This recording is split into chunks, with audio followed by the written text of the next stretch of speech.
Hello, everyone. Welcome to Siang Championship presented by Siang Esports in collaboration with Rules Official and managing partner Sinji Saito.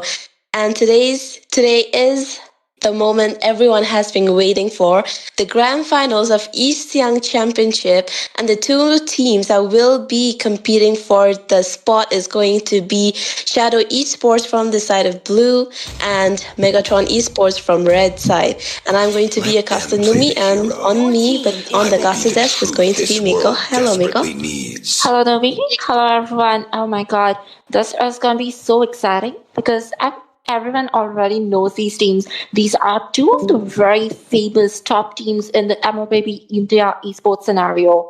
And with that, we are already diving into the band phase. Look at that, Nomi.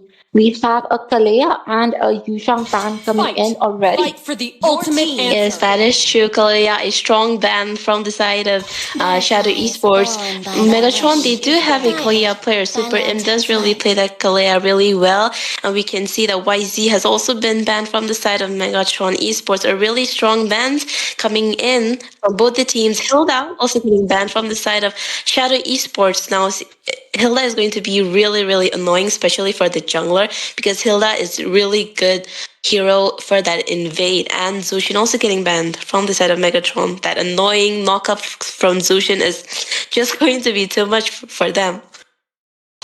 I feel like SDS is kind of banning heroes targeted towards the players as well as heroes which are going to be really problematic to them because, Hilda's harass is really at a different level. But on the other hand, the enemy, look, Megatron is just going in with the meta bans, and I'm not exactly sure what they are planning right now, but oh, it's a Claude ban. Now, I've seen this hero in the ban zone after a long time. But is it is he really that meta? Does he deserve the ban? Or is this because there is a good Claude player in the Megatron? I mean, I'd say that Claude is a really good ban right now in this meta because he does have that insane damage, especially if the game goes on for about like more than 20 minutes. A Claude is going to be a problematic hero to kill, especially with the Blazing Duet and Vengeance. Understandable. So I guess SDS has definitely thought this through. But there's a fan ban coming in. Oh, it's going to be another marksman carried out. Both of these marksmen are really well oriented and buttering you up and melting you down because now this is going to be a good opportunity to see what other marksmen are actually good in this current meta, Lumi. In this current meta, marksman, I mean, I don't really think any marksmen are good besides Claude and Gary, because, I mean, these two heroes are the only good marksmen, because in this current meta, most people are going for that fighter marksman, like fighter goal lane picks, like Ruby, Esmeralda. People have been going Esmer gold as well, Sora gold as well. I mean, sounds kind of weird, but it's actually really good. Like those, fighter gold heroes. I saved my nation from falling apart. And okay, there's a rock coming in. I'm Grok, but Grok is rock, I guess, right? But he's gonna be a lot of problem. But I do definitely want to see if we can actually, block all the three lanes together, stack his minions and deny farm to the enemies. Just talk about the devil. There it is. Sora coming in and first pick. Sora can be counted in the lane, or is it gonna be a flex pick? Sora in his cloud form, the Nimbus form, he can also be a good tank because he has a lot of crowd control. But then again, his damage is nothing to scoff at. He can definitely be a good EXP as well. Let us see what is Megatron planning. And we have the shopping experience coming in with Valentina. She's definitely going to have a fun time. She has the Mountain Shocker as well as the Thundering Clouds to steal. Yes, that is true. Valentina is going to be really, really annoying for Megatron, but I mean, it's all about the execution and how you play, just not the heroes and the draft. Among the planes exists the equilibrium. Is this a really I don't know? Is this supposed to be Valentina Rome or EFP? Or is that just a Eve Rome? Because Eve did receive a nerf on her movement speed as well as range. So if you are like completely meat build, like you could be actually a bit susceptible. You do not have the mobility, you do not have the range, so you can get caught out. But if you're the roamer, maybe like you could just build like, defense items with some debuff items. Or I don't know, it could be a Valentina roam as well. She could definitely give some good setups, but let us see. I feel like Valentina with the feathered airstrike could deal so much damage. I would definitely want to see a mage build onto her. But then again, who knows, guys? Do let us know. What do you think is the Shadow Esports planning? Or is it going to be Megatron who is going to outplay them in this game of strategy? Do let us know which players are you supporting, which teams are you supporting, because you're watching the Siang Grand Finals of this tournament. Do guys, you know the drill. Do like, share, and subscribe to the channel and keep watching the finals. That is true. Thank you so much for reminding our fellow watchers, our fellow viewers. And it looks like Megatron will go for the Farsa. And judging by, SDS, they have that Valentina. It's going to be kind of problematic for Megatron Esports, but the bans are coming in really quick. Hylos getting banned from SDS and CC getting banned from Megatron. I haven't seen CC in the ban like often these days, then she's a little bit off meta. I've seen I7 play CC onto the gold lane as well, and they are definitely trying to protect. Oh my god, this is exactly one of the people I was thinking of, because CC is very good against those chunky and tanky curvy people. I cannot say chunky to Esmeralda. But anyways, she can definitely chunk them down. So they just banned carry in the first half. So I was thinking CC is definitely similar to carry. She has a lot of mobility, a little less burst damage, but then again, she's definitely viable as a pick into the gold lane, especially because I7 has already played her before into the gold lane. So this is definitely a valid ban, I would say. But then again, Hayabusa, just imagine the moment they banned other Hilda, I was thinking, Hilda can be so annoying for a Hayabusa player, and then boom, you don't have any access to Hayabusa anymore. That is true. I mean, Hayabusa has been off meta for quite some time now, so I don't know if they just banned it because SDS they have a Hayabusa player, or if they're just kind of scared of Hayabusa. But we are seeing the picks, a lemon with that Leomord onto the Hyper. I mean, I've seen Leomord getting picked as Hyper for quite some time. Like even in M7, Kyrie, he picked up the Leomord with the Retribution with the Hyper. And who is Peter? Okay, they swapped. Wink will go on for that Granger Marksman and Superim on that Tigreal. I guess it is going to be a Valentina Rome. But yeah, as you said, Numi, that I feel like Leomord is doing pretty well in this current meta. And we are definitely dying to see how he performs. Lemon onto Leomord versus expensive onto that YSS, because Heasenshin is a bit late when it comes to jungling and all. His damage output is going to be around the 9-minute mark, I guess.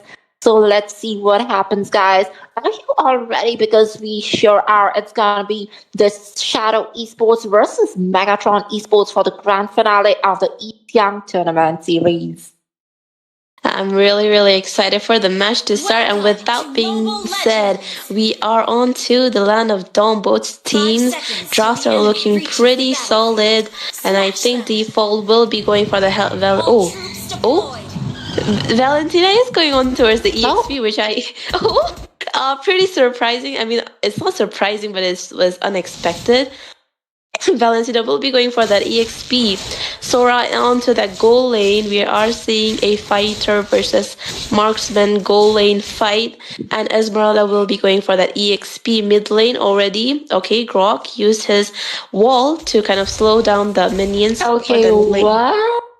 Sora onto the gold lane, because Granger has a lot of mobility, and I don't think he's gonna be getting caught by anything of Sora. But let's see, those thundering clouds and thunder, it's not gonna be touching him today. But then I do see the rotations are already a bit gold Super M oriented. quite low, almost getting caught. Flicker being Oh, baited out of Super M just to escape. that was close. But still, I feel like using the flicker is better than giving a kill. And so early point, like it's not 1 minute, like 1.5 minutes by now. But already an invade coming in, Alex Grok forgot going for the in, penny. power of nature, but once again, the flicker is being baited out left and right. Two flickers already being baited out, and with turtle only being spawned in about 30 seconds. Okay, I'm expensive, is already level 4. He used his ultimate to give some vision. Default is in a bad position. He can't take his minions quite yet. Turtle will be up in about 12 seconds now, Sora. I think he will start rotating quickly now. Let's see. Now the gold crab. Oh, he does get it. Rhapsody for the win. Once again, we do see Sora is trying to maintain some gaps, but the top lane we do see a skirmish going on. Valentina trying to play it safe. The gank was actually kind of wasted, but the turtle being started. The turtle dance going to the red team for now. Megatron will be getting the turtle without contesting. No, it's gonna be Eve coming here, providing some vision with Croc as well. Moon getting hard on the heels. Tigreal being zoned out completely. Look at that void crystal bursting onto Tigreal. He has to back Top lane. off. Oh, Wink, Granger Now versus going Sora. in. Okay, Granger on the off-cam gets a kill, but there it is. Total has scored by Leomord. Once again, RWM coming in. Leomord going in strong after Esmeralda. He escapes with a sliver of HP. But this is a huge win for SCES right now. Once again, Leomord going in, and okay, I'm expensive does survive with the traceless. He does have a lot of mobility, but Leomord looking a little low. Lemon being chased down. On the other side, Brock with an invade. We do need to adjustments cameras, guys. Cameras. Okay, top lane, Valentina trying to take I'm Expensive's buff, but onto the bot side. We saw an off-cam kill by Nazum onto that Wink, which was around the red buff. Okay, I think they're contesting for Leto, but it will go towards the SDES side, and there is a rotation on towards the mid lane, Leomord. Okay, I thought he was going to fight over there, but he kind of backed off right there. That is a wise choice. They definitely do not want to upset the goal balance yet. But as you can see, the first total was secured by Team Shadowy Sports, as well as the kills are kind of like balanced right now, 2-2. So it's understandable they have slight goal advantage of around 1k. Let's see if they can maintain it and get further. Yes, Ranger oh, does super get in. the Sky Piercer and with a knock-up of the wild charge. Super, and that was a bad move by him, and he tried to help his mid laner try to clear up lanes fast so they can rotate pretty quickly, and we can see that now assume, okay, he's trying to freeze up the lane to not let Wink. Oh, Okay, on the lane. outcome, once again, I'm expensive. Oh my god, he's getting literally expensive because I did not see him on the map at all. Now, this is exactly something like, limited edition items because you did not see him on the shop shelves. Once again, the amount of invades coming in from Shadow Esports is crazy.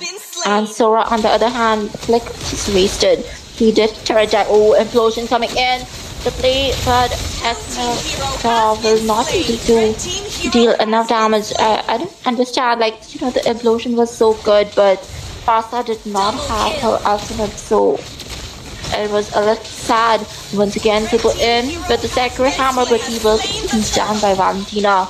Grok looking pretty low, and he will be taken down as well.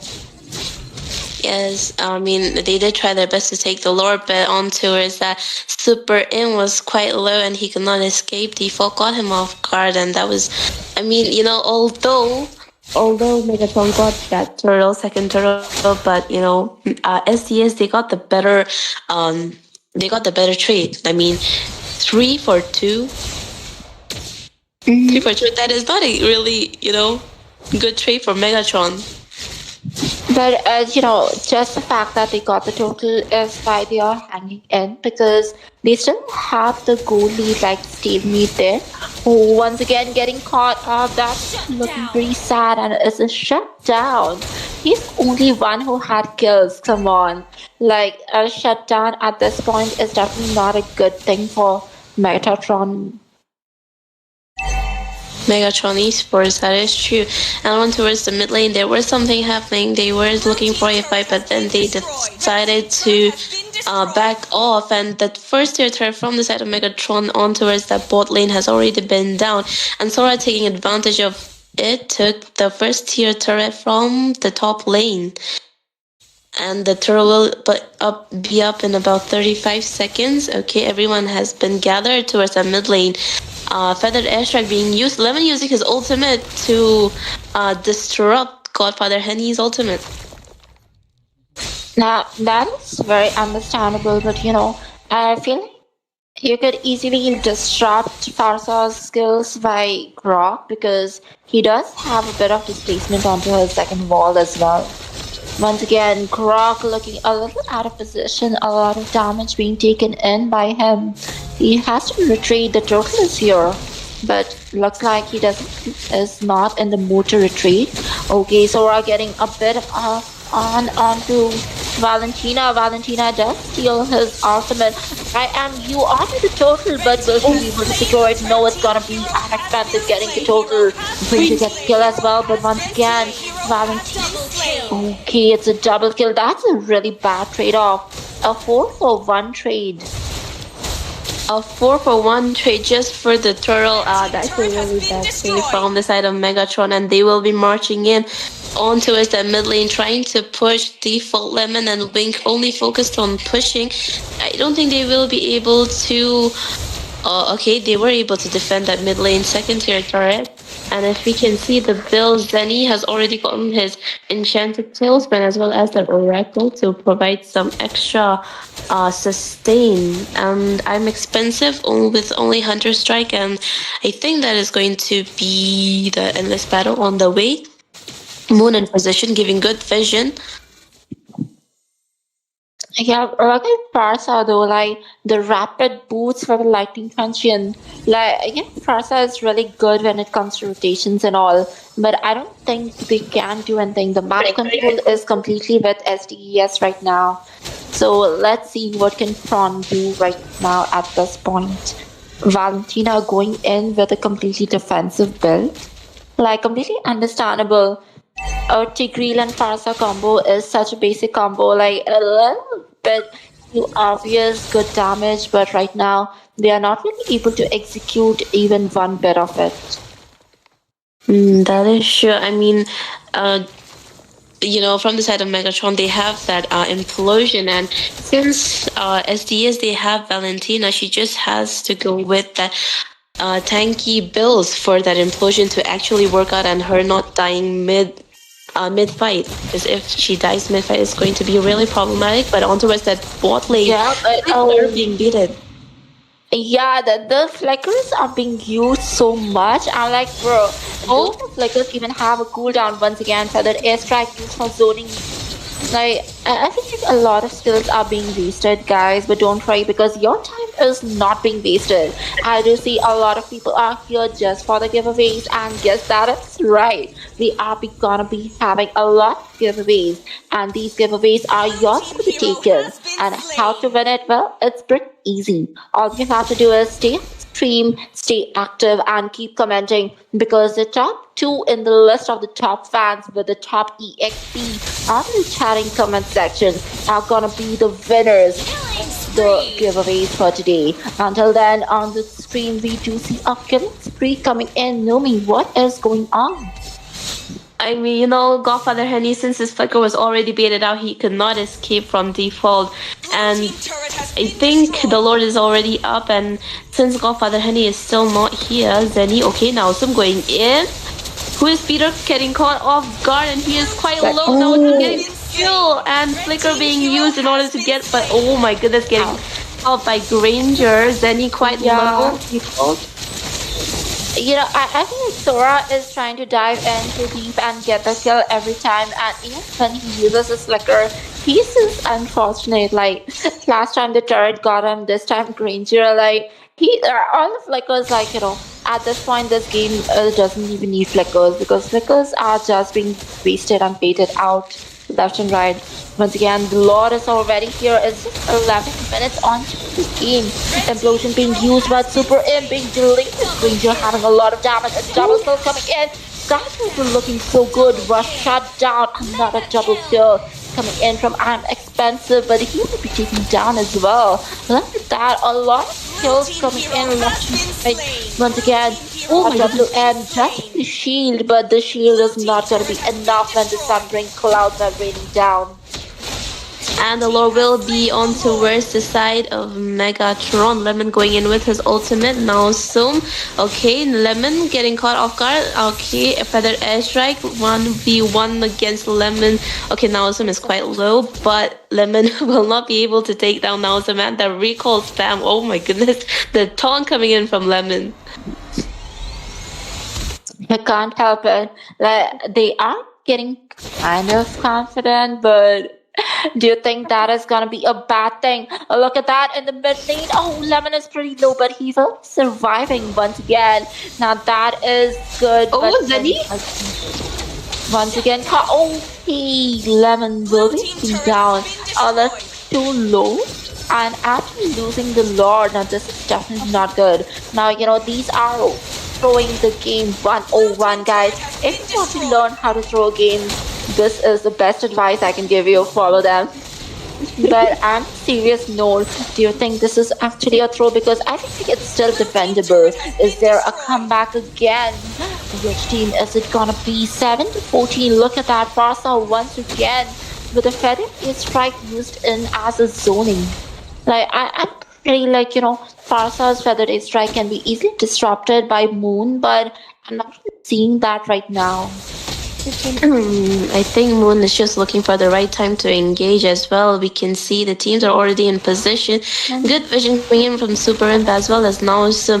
I feel like Naosum just goes in and uses his flicker to get out of fights, and Zenny is just there trying to catch the low heroes off guard. Like you saw how Leomord, who is going to be Lemon, how he got caught off guard by Zenny. Zenny's positioning is really good. Okay, Weiss is using his ultimate to provide some vision. Lord will be up in about 65 seconds. We can see a really pull coming out from Who's Peter. And if you talk about the builds, Granger still has. Okay, who's Peter getting kind of caught off guard? Look at that. It's gonna be a killing spree coming in from Farsa with a feather right.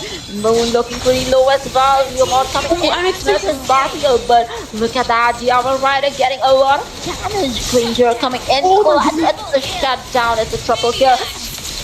Maniac, look at that. Is it? And it's a sub. Oh my god. First Now Savage that's of the complete grand comeback. finals. Okay, first Savage of the grand finals goes to Wink by Granger. That was a really bad move by I'm Expensive. He just went in. Okay, and they will be marching in towards the mid lane, but I think they should be able to. They should be able to defend this wave somehow. But even if they do defend, they definitely lost control of the map, and the Lord is here. It's going to be problematic, but this is kind of the spike time has come. So YSS has a lot of damage. Look at that, YSS getting the BOD as well. But once again, he's a little too overzealous. Every time a little too aggressive. Once again, shut down, like get on his face. A little bit too aggressiveness shown by I'm Expensive. He should not be the one dying because he does have that retribution which allows them to at least have a chance on stealing the Lord. Okay, Super M in a really bad position trying to provide vision. Moon. Look at that. That's a good implosion coming in. The flicker as well. But still, it's gonna be a wipe out. Running away with pretty low HP. Look at that. The Death Sonata with the Sky Piercer. He has a lot stacked. Mountain Shocker coming in, but will he be able to do something? RWM coming in, clutch, completely zoned out. He cannot do anything. The base is being hit left and right, and boom. This is it for the first match. The the first match goes to STES with that insane Granger Savage coming by Wing and that 80 stacks. I mean, Sky Pierce's stacks. That was just too much. Like, now, so even though he was like about 30% HP, he just got totally brutally murdered by that Dead Sonata and that 80 Sky Pierce's stacks.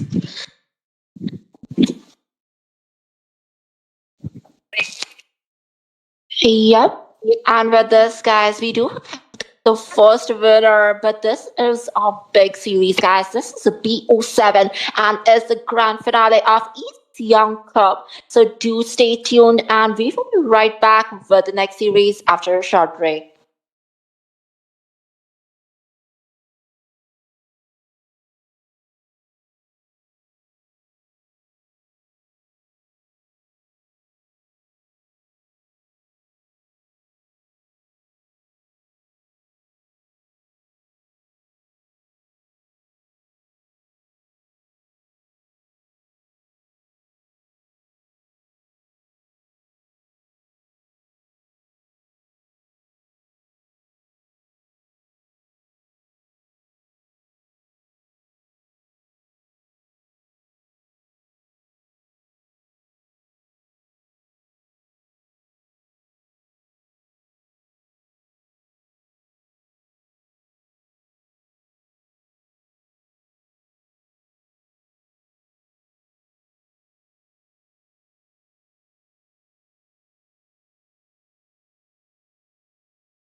Hey guys, and as promised, right after a short break, we are back. This is gonna be me, Mako Gaming, with none other than the one and only Numi onto the casting desk, and you're watching the East Young Club. This is the grand finals, round two of the BO7 series between Team Shadow Esports versus Team Megatron Esports. The first match goes to FCES with the scoreboard tilting 1-0 in their favor. But what do you think? This time around, the first pick onto the blue side goes to Megatron Esports. The first man coming in, it's on to Carry. Last time as well, they definitely did not like this hero. Nomi, what do you think? Are we going to see some bans from the last match's picks? Or are the bans going to stay the same? And what do you feel? Who are you supporting?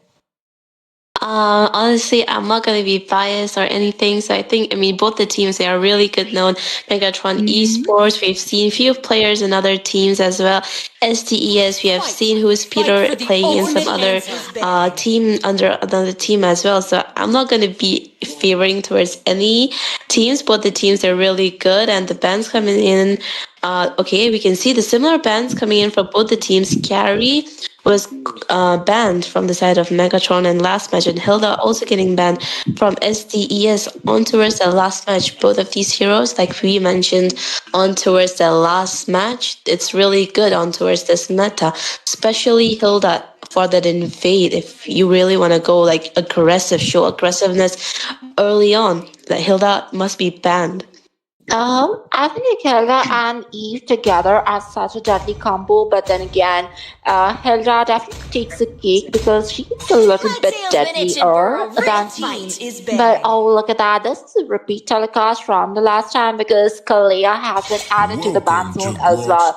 Oh, it's going to be a grok. Now, this is completely understandable. Grok is really annoying, but last time, it was Shadow Esports who was having Grok. So this time, they definitely did not want the enemy to have him. Lastly, Come who on, is it gonna Dexter. be? It's Oh, our it's another showtime. Claude once again. They are definitely not wanting this guy into the enemy. Yes, I have been watching Megatron Esports SDES matches for quite some times, and Megatron Esports they never leave the carry as well as the Claude open. Like they have to ban out those two heroes onto us that marksman because I think Megatron Esports right now they are going for that fighter goal lane, so they don't want to fight off against these two heroes, especially these two heroes which have the potential to really chunk down those fighter heroes, our tanky heroes. And Gato, oh, okay, new ban from the side of SDES, Gato getting banned. But for the first pick will be going on towards Super M. And what do you think is going to be your, prediction on the first pick? Oh, Your team is Okay, I was like, I was trying to remember who are the heroes who are open since the last time's bans because there are a few changes into the ban zone. So this is definitely one of them because last time Zushin was banned. So understandable, and she's really annoying. Like she can disrupt engages as well as she can provide a lot of debuffs low as well as CC. So let us see what is it gonna be. Sora onto the other side. Oh, look at that! Let This them guy play the was hero. banned as well. I will be So the all the truth heroes this who was world banned the last desperately time, needs. this time they are just trying to be taken in once again. that is true. And Hylos was also banned on towards the last match, and both the heroes that the side of SDES had banned, Hylos as well as a YZ, has been picked up from the side of SDS around this time. Clouds are ever And shifting, Godfather but Henny this on heart towards remains the Zushin, which was steadfast. also banned on the last match. And Zenny again on towards the Sora, Megatron Esports. They got the Sora once more. And I mean, still many heroes are still open. Like Glue is still open. I think he's really good on towards this new meta as well. They call me a hero because I Okay, saved my wait a nation from second. falling Well, apart. last time it was Zenny onto Among the Esmeralda, planes right? exists So the this Yes, time equilibrium around, which it's gonna I was made Sora for. onto the EXP lane, I guess. But oh, they are getting the Halos, and once again they are getting the Eve. So Peter is definitely getting his trusted picks once again. Well, I remember like when I was part of one of his teams, like we used to see a Sad lot of rises when I targeted give the bans word. around him. But this time around, I guess like he's trying to be like a little less checked. So let's see how much of a disruption can this guy cause. With the second ban phase coming in, it's gonna be Khalid being added to the ban zone. Three bans just left until the whole draft is unveiled. I mean, if you look at SCES bands, they're just so scared for. I mean, if you look at their bands, it's only those tanky heroes. Look at that Hilda getting banned, Grog, Gatot, as well as the Khalid. I Experience mean, the they haven't youth really in the banned any other lanes suffering. other than the heroes which have potential for that EXP as well as roams. But if you see at Megatron's bans, you can only see them banning out the marksman heroes, which is really ironic. I mean, hey, I'm not complaining, okay? Last match, they really got messed up by Granger and that Sky Piercer, the Death Sonata, which caused Wink to get For honor. the Savage, the first Savage of the grand finale. And we can see a fifth tank getting banned from the side of SCES, the Tigreal, from that last match. I mean, look at the bans. It's just so weird. Like, the side of Megatron, all they're banning are the marksman heroes besides the Kalea, and SDS they're just banning out those EXP and roam potential heroes. Just mark like just they're just targeting Super M as well as the Zenny. That is completely understandable because, you have to understand who's going to be the pillar of support for the team fights, and once you take him out, the team fight is definitely going to be yours. A 4-for-1 trade or a complete wipeout is definitely in sight. But look at that. coming in close. It's got Julian. Okay. No, it's got Your team Bruno is on the picking. wing. Okay. Now, this is definitely a time I do want to see a lot of burst coming in from him. Bruno, he does have the sliding tackle, and the recent nerfs on decision. I feel like a lot of people are going to be a little safe, but then again, it's high lows against decision. Is that really wise? Because decision is going to throw you around a lot. That is true. Like the knockup coming from Godfather Honey is going to be really annoying for YZ as well as Moon. The default as well as Moon, but we can see Megatron is showing that CC. Now also might go for that CC goal lane against a Bruno, which I don't think is a bad idea. And who is Peter? Obviously on towards the Yi we already saw on the last match. And Your okay, team is Super picking. M going with the Rakai. Not quite sure why, but it could be for the YZ and as well the glorious path coming in from Hylos to get them out of the Oh. path. Okay, and Lemon using Hayabusa, which was banned in last time by Megatron. I Exactly. think they I do. was just thinking there are so many heroes, like all the unchecked heroes which were banned the last time, this time around, boom, they are back into the game. Because Lemon is definitely comfortable onto that Hayabusa as well. So this is gonna be such a good match. Look at that CC onto that Circus Reverie skin as well. Now, again, as I said, CC was banned as well last time, so let us see what is gonna go on. This is looking pretty good from both the teams. Both the Dream Team's draft is looking pretty solid. I mean, they do have the late game potential as well as the early game. And we will be soon on towards the land of dawn. We will be moving forward. So please don't forget to like and subscribe. This is going to be Siang Championship, the grand finale. The first match being taken by Shadow Esports. The score is 1-0. First match getting taken by Shadow Esports, and the second on towards Megatron Esports. Oh wait, huh? Yep, that's right, Numi. And with this, we are soon into the Sanctum Island. Guys, don't let us know which team are you supporting, because you know what? The more active you are, the more chances you have, because we are going to be having giveaways. And the giveaway winners are going to be winning two weekly passes. I'm like, two lucky winners are going to get one pass each. So stay tuned, guys, and do let us know which teams are doing better.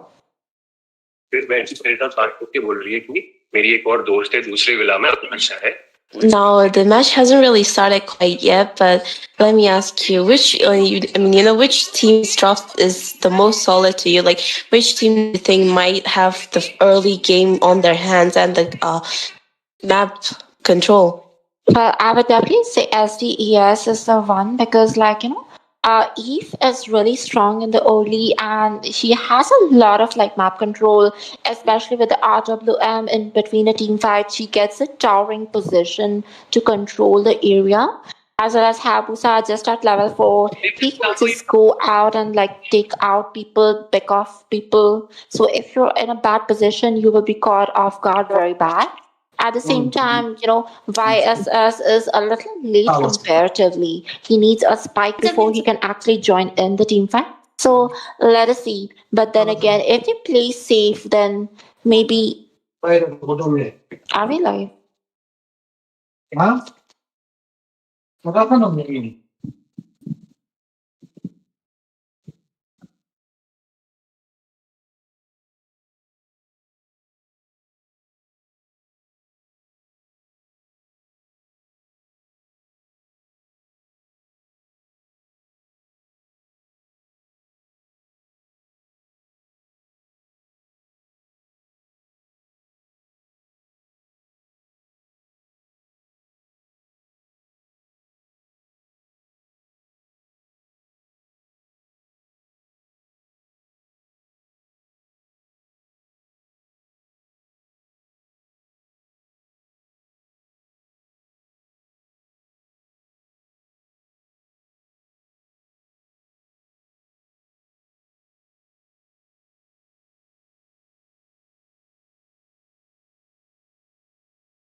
And guys, after a little bit of a technical glitch and a bit of restarting of our PC, the production is back online. The first team fight coming in strong. Megatron getting the first blood as well. Now, isn't that a twist? Now, that is a bit sad, like a pause coming in between a team fight, but well, it cannot be helped. But just for your entertainment, for uninterrupted advertisement as well as production live, we are back once again into the second match of this BO7 series. Look at that, CC looking so low. Hayabusa are coming in with the Oki Shadow kill, and the Phantom Shuriken getting the kill. That is another kill. 1-1. The scoreboard is tied already. Numi, what do you feel? I mean, the first kill was taken by Super M, though it was off camera kill. And the first blood did go on towards the side of Megatron, and CC got getting caught quite low by Lemon, but Lemon does not have the ultimate, and the turtle is already up. Moon giving a good vision. Okay, Dragon being used by YZ. Lemon going with the Ogi Shadow kill on Zenny. What? Oh, look at that. Yes, Ogi Shadow kill and Zenny with a defensive flicker. He was surviving. The total is here. Look at that. Good shit.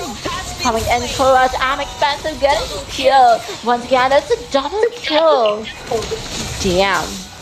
Now the Double turtle is free. Yes, the dauntless fleet onto the turtle himself. And it's gonna be a kill free. And now Super M is definitely getting the snowball right now. Look at that.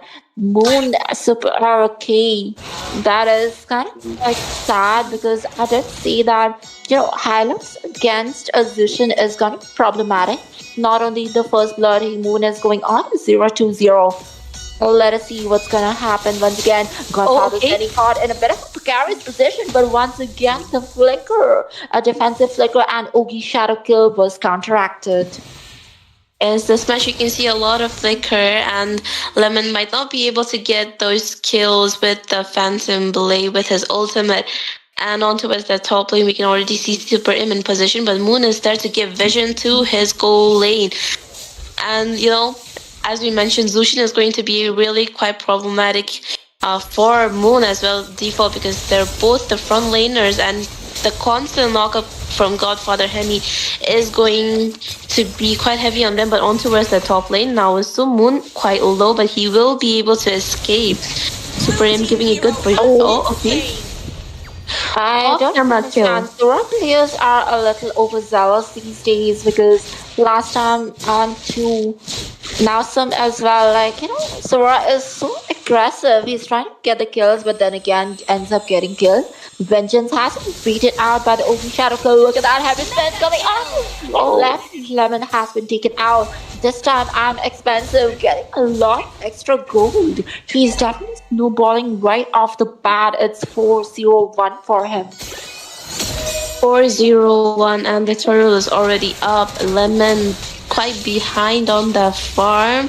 He's below than I'm expensive. Once again, Peter as well. Okay, what is going on in this grand final series? Everyone is using Flicker like the Flicker has no cooldown, but okay, this is definitely interesting. The total has been secured by Team Megatron. Is it like whoever is on the blue team is gonna be the winner? Because Bruno looking pretty bad position once again with the defensive Flicker, but look at that, the Sundering Sky is coming in. Great cloud, and Sora dealing a lot of damage. Will he get the kill? It's coming now, Sun getting the kill, then he's taking the kill as well, but he was hidden coming in clutch. RWM has casted the map control for that, but double kill coming in from Nelson once again, chasing after Peter for a triple kill, but no, it's gonna be a disengage this time. Yes, that is true. Super M also dying on towards that process.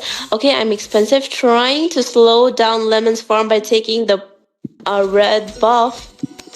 And okay, on towards the bot lane. Nausum versus Lemon. Nausum quite low, Vengeance getting used up, and Lemon will not be able to take him down, and the team backup is already here. Super M, Godfather Henny. Okay, Nausum. Why would you? Okay, the team is really too aggressive, a bit overzealous, because that is definitely not required. Lemon has been taken down, but at least he did get the kill onto Nausum.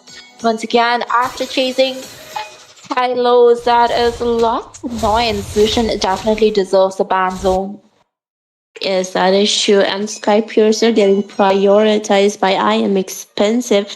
I mean, with that kill 5-0, I mean, that's a pretty valid item to go for that second one.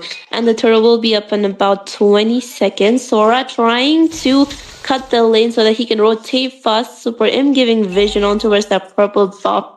Lemon in quite a bad position. Mid lane is trying to get pushed out by YSS. Yep. And it's just 4 seconds left for the total to spawn into the land of dawn. And look at that, the vision coming in, Mountain Shocker. But this is a broken walls map, so they have a lot of accessibility here and there, and especially extra surfaces for Panda to pin them down, and Akai, of course. Once again, look at that Zushin. I think she is really crucial, and I have to try to mark her, but then again, with the Crimson Beacon and the shields, she is gonna be a little safe. So let's see if we can actually mark her down. Yes, but if we look at the turtle, not only the turtle, but onto the top lane now, Zoom Wink pretty low. Now Zoom taking down Wink on towards that top lane, and I don't think Lemon wants to, fight for that turtle since he is going out there trying to get a kill on Nausum, but the YSS ultimate will save Nausum by giving the vision. The third turtle will be towards Megatron Esports 3-for-3 turtle, and the bot tier first tier try from SDS will be taken down. Okay, onto us the top I lane shut now. down at this point Quite is gonna low, be but I very think he will be able to detrimental. manage to escape from Lemon. But Yeah. I'm not satisfied with good on this meta, guys. This is kind of understandable, but let's see. Once again, the OP Shadow Kill was here, but okay, not enough damage. The Black Dragon descends onto the battlefield and with a defensive flicker. Okay, Godfather Henny will be surviving. Kaiser does get a kill and it's shut down to I'm expensive. This is exactly what I was saying. A shutdown at this point is going to be so detrimental. And now some surviving with a sliver of HP, same as Godfather Hanning, so it's gonna be really bad. This is a chance for them to push down all the turrets. Once again, you can see he's going in a clutch, but oh, look at that! Hayabusa going in after Godfather Hanning, and he will be getting the kill. Godfather Henny, he was trying to protect the mid lane, but I think Lemon's shadow kill was just too much. We can see, okay, top lane, CC trying to poke Wing, but he is getting poked out. The yo-yo being used. Oh, 1-for-2. I'm Super M going in. Okay. Now, the pace is kind of settled right now, and both the teams are surely understanding that giving a kill at this point is gonna be bad because Lord is gonna spawn into the land of dawn, and he is here. But then again, the OP Shadow Kill is here as well with a sliver of HP onto Zenny. Sora was surviving today. He is recalling, but then again, there is CC who's trying to provide vision onto the Lord.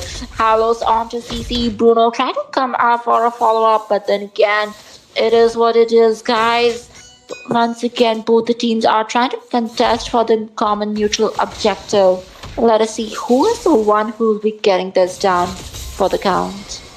Yes, the first Lord is already on towards the land of dawn. Now some getting poked out by the Lord. Okay, on towards that bush. They were trying to look for a fight, but then both the teams backed off. I'm expensive. He already used his ultimate to provide vision. They're trying to clear out the mid lane as fast as they can. Moon giving vision, but he will be getting poked out. Okay, now Sum going in with his ultimate quite low. But still, Bruno did a good job. He just made some pressure onto the top lane. Heavy Spin beat it out. Curtain Call as well. With that, Megatron is 2 ultimates a little too low to contest for the Lord. Nelson Yes, that is is. pretty poked as well. So, like, yeah, it looks like they are planning to trade the bottom lane for the Lord. But then again, this is just the beginning, Lord. It's not even 12 minutes, so the Lord does not have the enhanced dash skill. YZ coming in with the Dragon Form. Look at that Oh, after the M as well, but oh. that was such a timely recall. CC will survive. Oh my goodness, that was an actual epic timing for Nelson, but a really bad Uh timing huh. for YZ for default as well as who's Peter. He did, use his ultimate so that Nelson would not be Blue able to team turret recover. has been Unfortunately, the destroyed. timing was just too bad. The Lord will be marching down from the top lane, but I think they will be able to defend the top lane. But the bot lane is quite in jeopardy, and I think it will be taken down. Okay, now some getting taken down from the mid lane. Glorious spot getting being used by Moon. Yep. And once again, we can Blue team see turret that. has been destroyed. Okay. It looks a little bad because the Oh, Zenny, inhibitor is quite already. low. Oh, Oh my goodness. that was such a good move. He used his ultimate just Blue to be team base turret has untargetable been and Super destroyed. survive. M. But then Spree. again, it goes a killing spree. Super M has been taken Oh down. my goodness, the Bruno, damage. look at the burst Double damage. It's kill. gotta be a Oh, double kill. Oh my god, he just deleted them right off the map with the minions just coming in. YZ with his dragon form into the base turret. Look at that. Will they be able Killing to survive? spree. Because Bruno is there Double trying to kill. apply his oh. damage directly onto the base. And this is going to be a 2-0 in favor of Shadow Esports.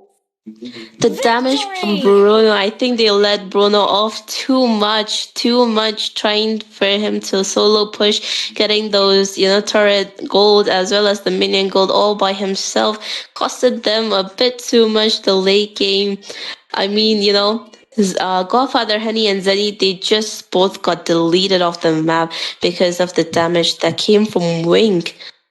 Yep. And Like it's completely understandable because Bruno was kind of unchecked in the early and in the late he did go off to the different lanes and he was providing some pressure onto the lanes, but at the same time it was him farming the minions. He had enough gold, he had enough items, and he had enough damage.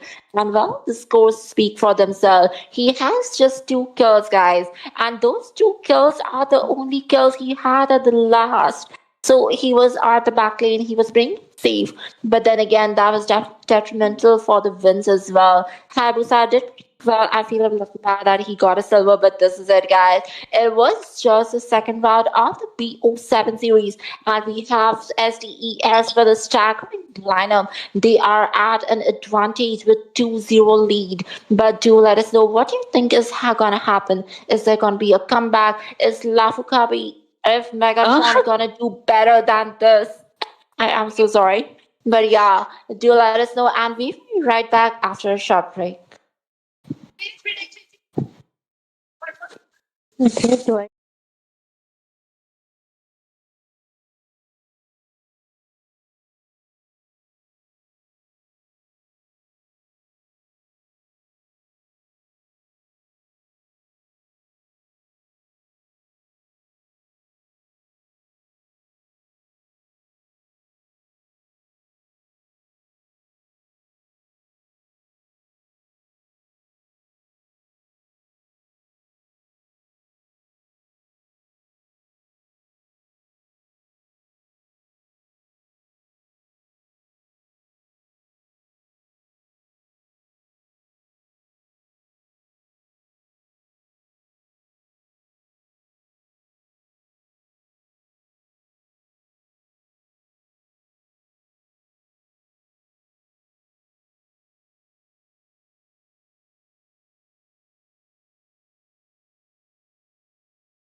Hello, everyone. Welcome back again. After a short break, we just saw the two matches being totally dominated by Shadow Esports. The score is 2-0 in the favor of Shadow Esports, and the team against each other is going to be Megatron Esports and SDES, which is Shadow Esports.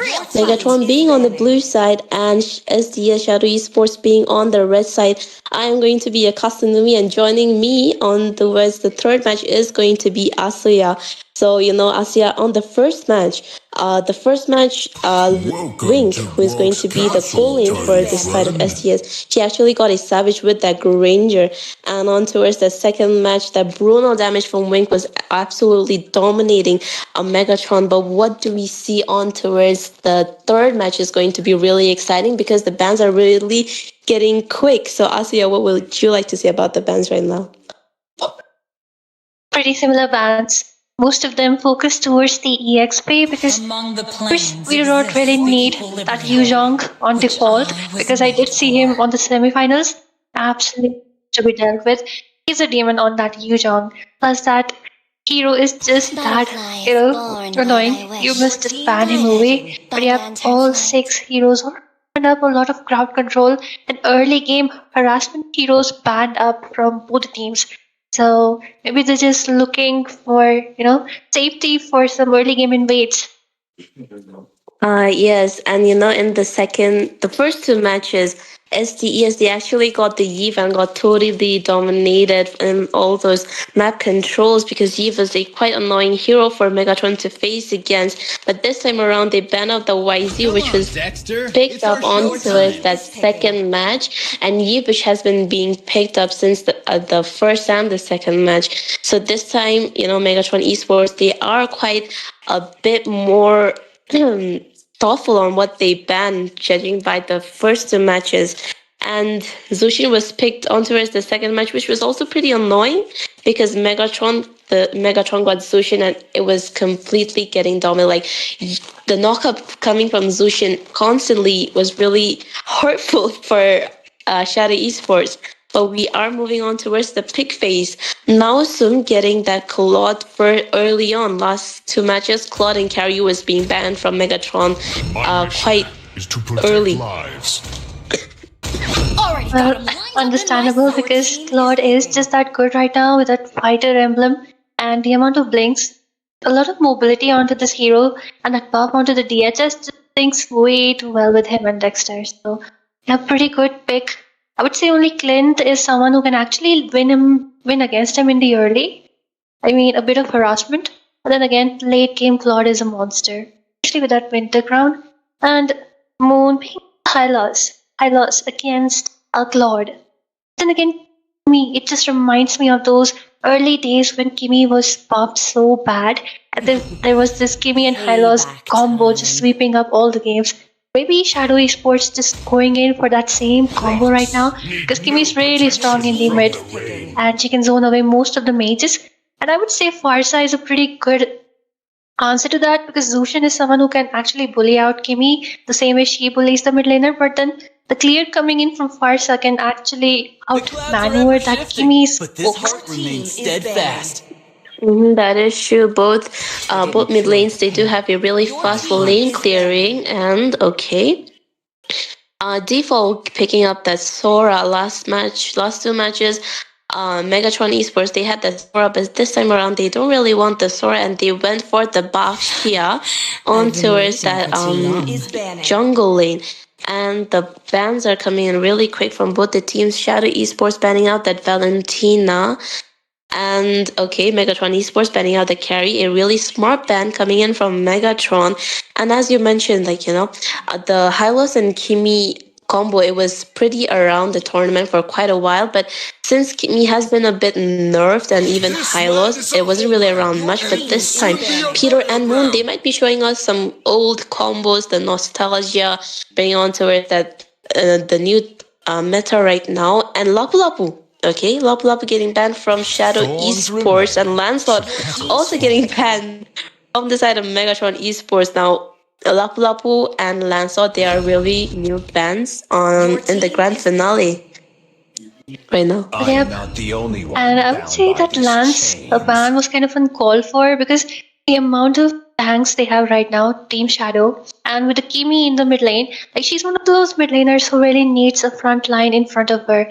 Like she shines the most when she has a lot of tanks. So I was already hoping that they will be going for some fighter out there, the fighter jungler, and of course the Leo mod suits it best because this is too OP right now. Just go in with a tank emblem with a Sky Piercer. This guy just goes insane. The spell vamp is also crazy. So yeah, right now I would say Team Megatron does have bit.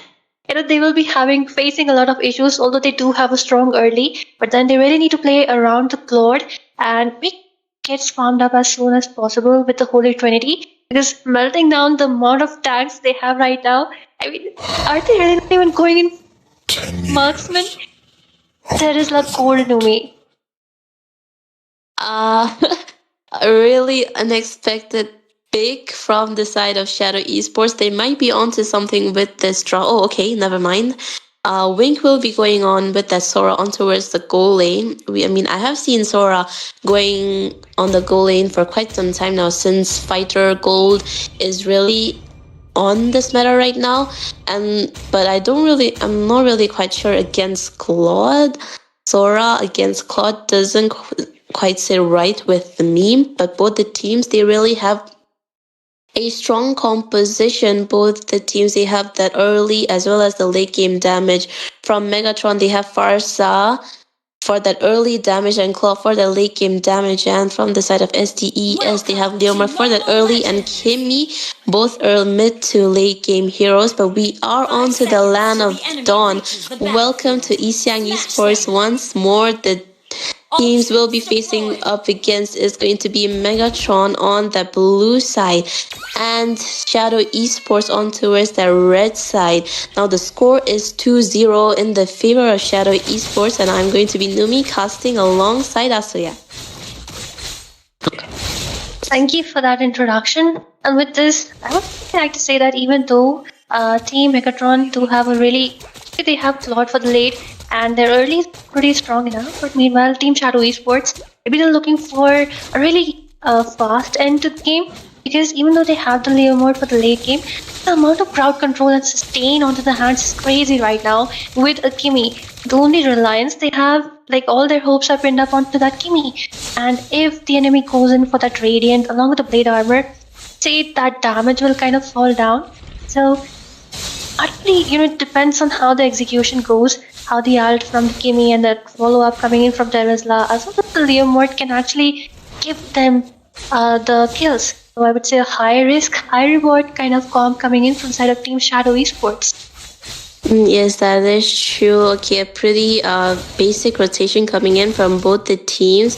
On towards that bot side, Sora and Claude, they are kind of just waiting for one of them to mess up. Okay, on towards the top lane, Farsak pretty low. Leomar going in towards the turret, but okay, that will cost Lemon a bit too much. That overextend going inside the turret just to take down Godfather Henny and not being able to. The first block goes on the hands of Megatron, a bit overextended by Lemon since he was all alone.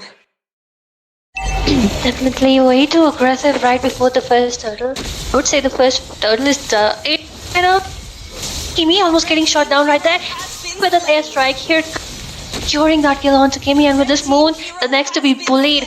You can never underestimate the damage of an early game Farsa, but Leomord with the horse, and she just flies away right there. Look at the amount of crowd control coming in, and Lemon also falls down. The fourth casualty will it be the Terizla as the flicker has been forced away from him. Wink coming in and the blazing wood already brought damage onto Moon. The flicker once again. Pink just trying to secure that kill but gets stunned away right inside that turret and still securing a bit of HP with that revitalize. And look at the knockups coming in along with Farsa running up with that airstrike. And with this, it will be another kill. Kimi still there down on the artillery trying to take down. Gets taken down in the hands of Farsa, but a lot of damage from the Leomord once again onto the Boxia. He's trying to follow up, but of course, it will finally be one kill for Lemon as he goes in, tries to invade, take up some level away from the side of Team Megatron. But KOG, okay, once again, they're still not stopping those team fights as Farsa comes in, flying up with the stun. Claude is right there with the amount of mobility he has. And once again, Hylos just trying to re-engage along with the Kimi. And here comes the third ult from Farsa in this very and with this just going in. Maybe just back out for now. Is that issue the back-to-back, the brawl from both the teams dying once more and respawning and just to die once again? And Lemon, that is a bit too overextend coming in from you. You are going in all alone with no teammates to back you up and dying and coming back again and dying once again. I mean, you just gotta chill out on those, team fights for quite some time because the turtle will be up in about 50 seconds now. And the resource is quite low, but I think they will be able to get those on time. Okay, mid lane, we can see Gato, Claude, and Farsa getting on that really early lane clearing so that they all can towards the bot side, causing Sora some problems. But we can see Hunter Strike getting Lemon getting his first item, Hunter Strike, as well as Wink getting his first item. Moon trying to provide vision. Okay, Feather Airstrike being used to zone them out right now, and I think the turtle will be about pretty soon, and both the teams, they do see ready in position. Lemon is there, but I think Farsa just recalled. A fast lane clearing coming in from Naosum right now. They're still waiting for the next turtle. Is already spawns up. Baksha though, he's doing a pretty good job with those stuns, always locking down onto Lemon, because as it should be. But at the same time, I would say once Kimi falls, it's really hard for Team Shadow to go in, commit for those team fights. And Team Megatron also knows that, so Farsa just keeps on, okay, the CC coming in from 1 versus 5 right there into the bot lane. And ultimates along with the basic do it, comes in. Taken by the high loss, one member, Wink, already falling in that exchange. Be next on the chopping block as a lot of stun. So coming in from Super IMM as well as the Baksha right there. Terizla along with Lemon as well as Kimi looking for some opportunity, but it is a 5 versus 3. They might just go in or might look for some slight retribution out there. But the turtle dance already going up with the taunt coming in from Super IMM. One kill in the hands of Kimi, but no, he still sustains the feather airstrike. Though takes down Lemon out there. The stun coming in from the Baksha, looking up for the Terizla kill. Meanwhile, Peter confused where to aim, left, right. Is that issue? He was getting quite confused because the hero was the enemies were kind of closing in from him from left to right, but Lemon getting pretty zoned out by Super Im as well as the Feathered Airstrike coming in from Godfather Henny, but on towards the top side. Okay, Default trying to clear out the lanes pretty quickly so that he can rotate. But if we see on towards that mid to gold side, both the roams as well as the mid lane, they seem to be fighting off each other, like just poking on one another. Terizla, I think he will be looking in for a fight. All the teammates are in towards that mid lane, closing in toward, slowly trying to look for a fight. Yeah, they are gathering towards the mid lane out there, but then again, Team Shadow Esports, they really need to play it safe. They do have a strong early, but then it's like if they don't have Kimi, they are not winning those team fights because team has a decent amount of crowd control into the hands, but the Feather Airstrike once again trying to take down the Kimi, and that's what the Farsa is doing. She knows, gun down the Kimi, and that's it. The team fight into the hands. But at the same time, even Claude would say he's kind of well farmed up. He has 5 assists, but then again, it is what it is, right? The more gold, the more assists, the more gold. But meanwhile, in the mid lane, we do see a 3 versus 3 going up. Just obvious though, creating a lot of havoc back. And with this, Terizla also goes in with the penalty zone. When using up carpet just to run away. Meanwhile, Mobius just chasing them down right inside the turret, and Kimi falls off in that exchange. But behind the scenes, Lemon trying to take down the Farsa into the lines, but 3 versus 1. Will they be able to take him down? I don't think so. The Farsa just trying to run away at this point. Grab that kill, although it will be exchanged for his life. 2 for 2 trade. 2 for 2 trade, but the kills is looking good for the side of Megatron Esports. 12 for 6, and the turtle, I think the third turtle will also be towards Megatron Esports. 3 for 3 turtles on I'm expensive. Super M looking quite low, getting poked up pretty badly. And Moon, who is Peter, and Default, they are all marching on towards the mid lane. Okay, a stun coming in from Moon as well as who's Peter. AOG. Team hero has been slain. A lot of exchanges coming up right there, a lot of crowd control, and I think it will be Super IMM who will be paying it out, but or just trying to take down that exchange onto Moon. Moon manages to just run away from the carpet. From his ultimate, Baksha is there for the help, but it will not be enough as Moon will be going up pretty easily, but here comes Lemon onto his horse, onto that Ducati, and with this Baksha might be in a nice situation as it is 3 versus 1, still manages to survive though he is pretty tanky. Parcel with the assist, with the fitted airstrike, still trying to go down. Meanwhile, Wing finally takes that shutdown onto Claude, which was really necessary. With this, they might try forcing the first tier from the top lane. As I should, that was a pretty bold move by Sora going in alone with no minions to back him up, but he did take down that Nausum.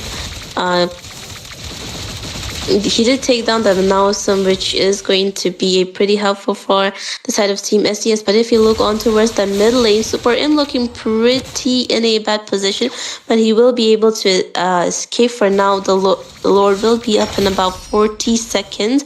I am expensive using his retribution to get that small creep. And with this team still looking for some exchanges right now. The gold lead in the hands of Team Megatron though. Moon still just trying to provide some vision. Although I would say Baksha is pretty tanky, and he is, doing a great job at picking out a lot of ultimates coming from the side of Team Shadow. And once it's like both Garot Kaja as well as Baksha, when you think that they are dead, they're not really actually dead. They still have some life left in them, especially Garot Kaja with his passive. So they're baiting out quite a lot out there. And at the same time, Team Shadow Esports just looking for some pokes, looking for some stuns. And Phobius, though, he's absolutely being a menace. Kimmy is facing a lot of issues due to that Phobius. Yes, that is true. Getting poked up pretty bad. Zenny and Default trading off their pokes on one another. The Lord is already up, and I think they will just look for some pokes before they go in. Okay, Moon a bit overextended, but he will be managing to escape. Claude trying to put some pressure on towards that goal lane. On towards that bot lane. Okay, on mid lane. We can see pretty much a really good pull coming in from Who's Speeder, Super Imp. The Lord, now some already started the Lord, but okay, Feather Dash Strike being used. Glorious spots coming in from Moon. Yep, and with this, a lot of exchanges coming up. Once again, the penalty zone along with the blazing duet out there. A lot of heal coming up, but look at the 4-man knockup coming in from Phobius. He's just jumping in like a madman. With this, though, finally Farsa falls down in the hands of Wink. Wink gets a double as Baksha also falls down. The blazing duet right behind him. He's trying to take down those kills and go into that exchange. Meanwhile, there is just trying to take down Moon with the poke, although it is, of course, the Claude winning out with a THS onto him. But look at Zenny once again takes down Wink. A double kill as Lemon won in that exchange. And Kimmy just needs to back off for now. Very low, but Super HMM might look for some exchanges, just trying to just delay that recall. But what an amazing team fight from the side of Team Megatron, Nomi. Yes, actually, I would really like to see Nausum's build right now because I think he was almost dead. But that is okay. He does have that golden stuff providing him that extra life steal. That is how he survived from default. I mean, he was pretty low. He was almost dead, but that golden stuff, it really saved him. Airstrike coming in to zone them out. Who's Peter quite low, getting taken down. Okay, AOG being no use to none other than Natalia or maybe Amon out there. What can I say, Numi? That's what I said. The Phobius, this Barca combo is really, forcing the Kimmy back. Meanwhile, Team Shadow Esports, they only have Kimmy for that permanent damage. The rest of the team is just like, a frontliner, more of a crowd controller. But somehow if she falls down even before she tries to commit into those team fights, that's where Team Shadow Esports just keep losing. I would say since Claude is already so much farmed up, you can already see that how well he's doing in those team fights. Exactly, okay, Feather Extra coming in from Godfather Henny. Red team turret has been destroyed. Red team hero has been slain. Yep, a 3-man knockout coming in from Phobius once again, though. A lot of damage coming in from Wing too. Just look at Zenny, just right inside. He does not fear anything at this point. Baksha also sustaining a lot of damage, especially that ult also, since there's a lot of spell vamp in the hands of Team Shadow Esports. I would say that Baksha jungle works out pretty well for them because it counters the Eomord, it counters Wink, And yep, look at that. Feather airstrike, so much artillery. Less cooldown. Barca is just an amazing mate right now, but look at the 3-man coming in from wing. Tries to take them behind the scenes. It's a really low HP. Of course, the knockout coming in from Phobius and one poke from the Blazing Wood and oh my god, that Winter Crown coming up. But then again, a 3-man knockup, 2-man CC coming in, but the zone might be a major mistake in the Megatron is actually still trying to sustain the feather airstrike just to zone them away. Phobius goes in once again, trying to knock up, jump around. Just look at him, killing free. A double kill for him right there. Might even be a triple as Terizla. So Skimmy is forced back once again. And the minions marching up. They're losing all their inhibitors. That was a pretty bad move by now. So just going in, taunting the heroes by using Blazing Duet and the Winter Crown. But Zenny was there to back him up, and they did get off 2 kills, double kills on towards the Moon as well as Lemon. Putting them a bit because the lore will be up in about 40 seconds. Sora, Kimmy, and Teresa, they are walking together right now because they do not want to get separated and getting caught off guard. And if you look at the builds, Claude is like already done with his build. Kimmy with the first item Sky Piercer as well as the glowing wand to provide some more damage, to provide that damage on towards that Baxia. And if you look at Zenny's build, he does also have that really tanky ones. We can see a war cry, and as well as the blade armor coming in from. I'm expensive. The Baxia. The Lord is already up. Both the teams, they are clearing out the lanes to kind of put pressure on all the sides. The Lord is up, and I think they will kind of contest for this one. Yeah, they might not be able to because they might be, but then again, Kimi needs to be safe, and Kimi is not safe, but Lemon just decides to get his horse, but Phobius being an absolute menace behind the scene, Terizla with a penalty zone, cancelling out that feather airstrike. Meanwhile, the Lord taken up by the Baksha, and with this, too many OG, along with Wink giving some crowd control out there, a lot of poke, a lot of melt coming in from the Claude. Oh my god, Wing falls down once again. A double kill as Peter is the next on the chopping block. And with this, a lot of stun as Moon is the third one to fall. 4 members down, the Lord in the hands of Team Megatron. And with this, only Leo Mode remaining, does not have the clear. And of course, it is 1 versus 5. He can't actually do anything, trying to clear it out. But of course, another kill, still in the hands of Team Megatron. And with this, finally, we do see a comeback from the side of Team Megatron. Yes, a wipe out from Megatron causing Shadow Esports the 1 match. This is the best of 3 series. And the 3rd match will be going on towards Megatron Esports. The score being 2-1. 2 on the side of Shadow Esports and 1 for Megatron. And I think, both the teams, they're really quite well. But the constant ultimate getting constantly opened up for Zenny, that was a bit too much for the side of Shadow Esports to handle. And we will be taking a short break till we move on towards the match 4. Now, just a reminder, this is going to be the best of 7. So may the best team win.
Good evening, ladies and gentlemen, and welcome back to the match 4 between Team Shadow Esports and Team Megatron, with 4 being 2 for the side of Team Shadow Esports and 1 in the favor of Team Megatron.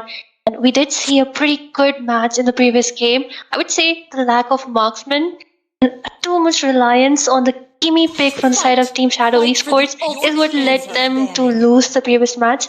So yeah, maybe they will be learning it, and we will be seeing better draft coming in from both the sides. Meanwhile, right now it is me, Asuya, on the just desk, and joining me is Celestia. So, there, how are you? She is happy to join, and I'm really disgusting.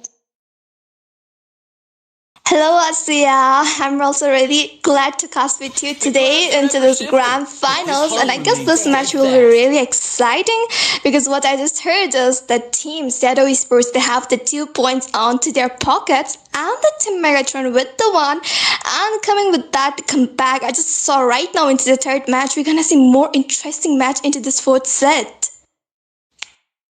Definitely, and the bans though, I would say kind of really respect bans coming from the previous matches. Sora, of course, a menace when it comes to crowd control. Hilda as well as the Yushong, especially, it is a signature pick, a really good pick because default just slays on that guy. Plus, the hero itself is really broken, and so yeah, really respect bans coming up. Same goes for the Eve. A lot of CC, a lot of slow, a lot of damage with the first kill. Yep, and if all the bans already set into motion, respect bans coming up. Now the question is, once again, since it is Shadow Esports with the first pick, will they be going in for the marksman picks, something like carry, because it was banned away in the previous match? I mean, the marksmen's, there are things quite well before because there was like a fighter meta onto the gold also, and fighter were into the EXP. Right now, the marksmen are getting their shine back again into themselves. The spotlight is onto them, so maybe they can go with the carry, the tank melter. They can go with the Claude because that also has a lot of good burst damage. And yes, Claude, my boy, is onto the play.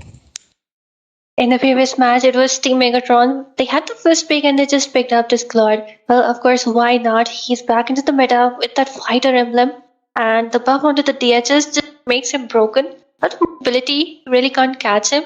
Best part is that combo which comes up with the Winter Crown. Yeah, really great option. Only Clint is something who can actually counter him away. But late game, once again, this guy is a monster.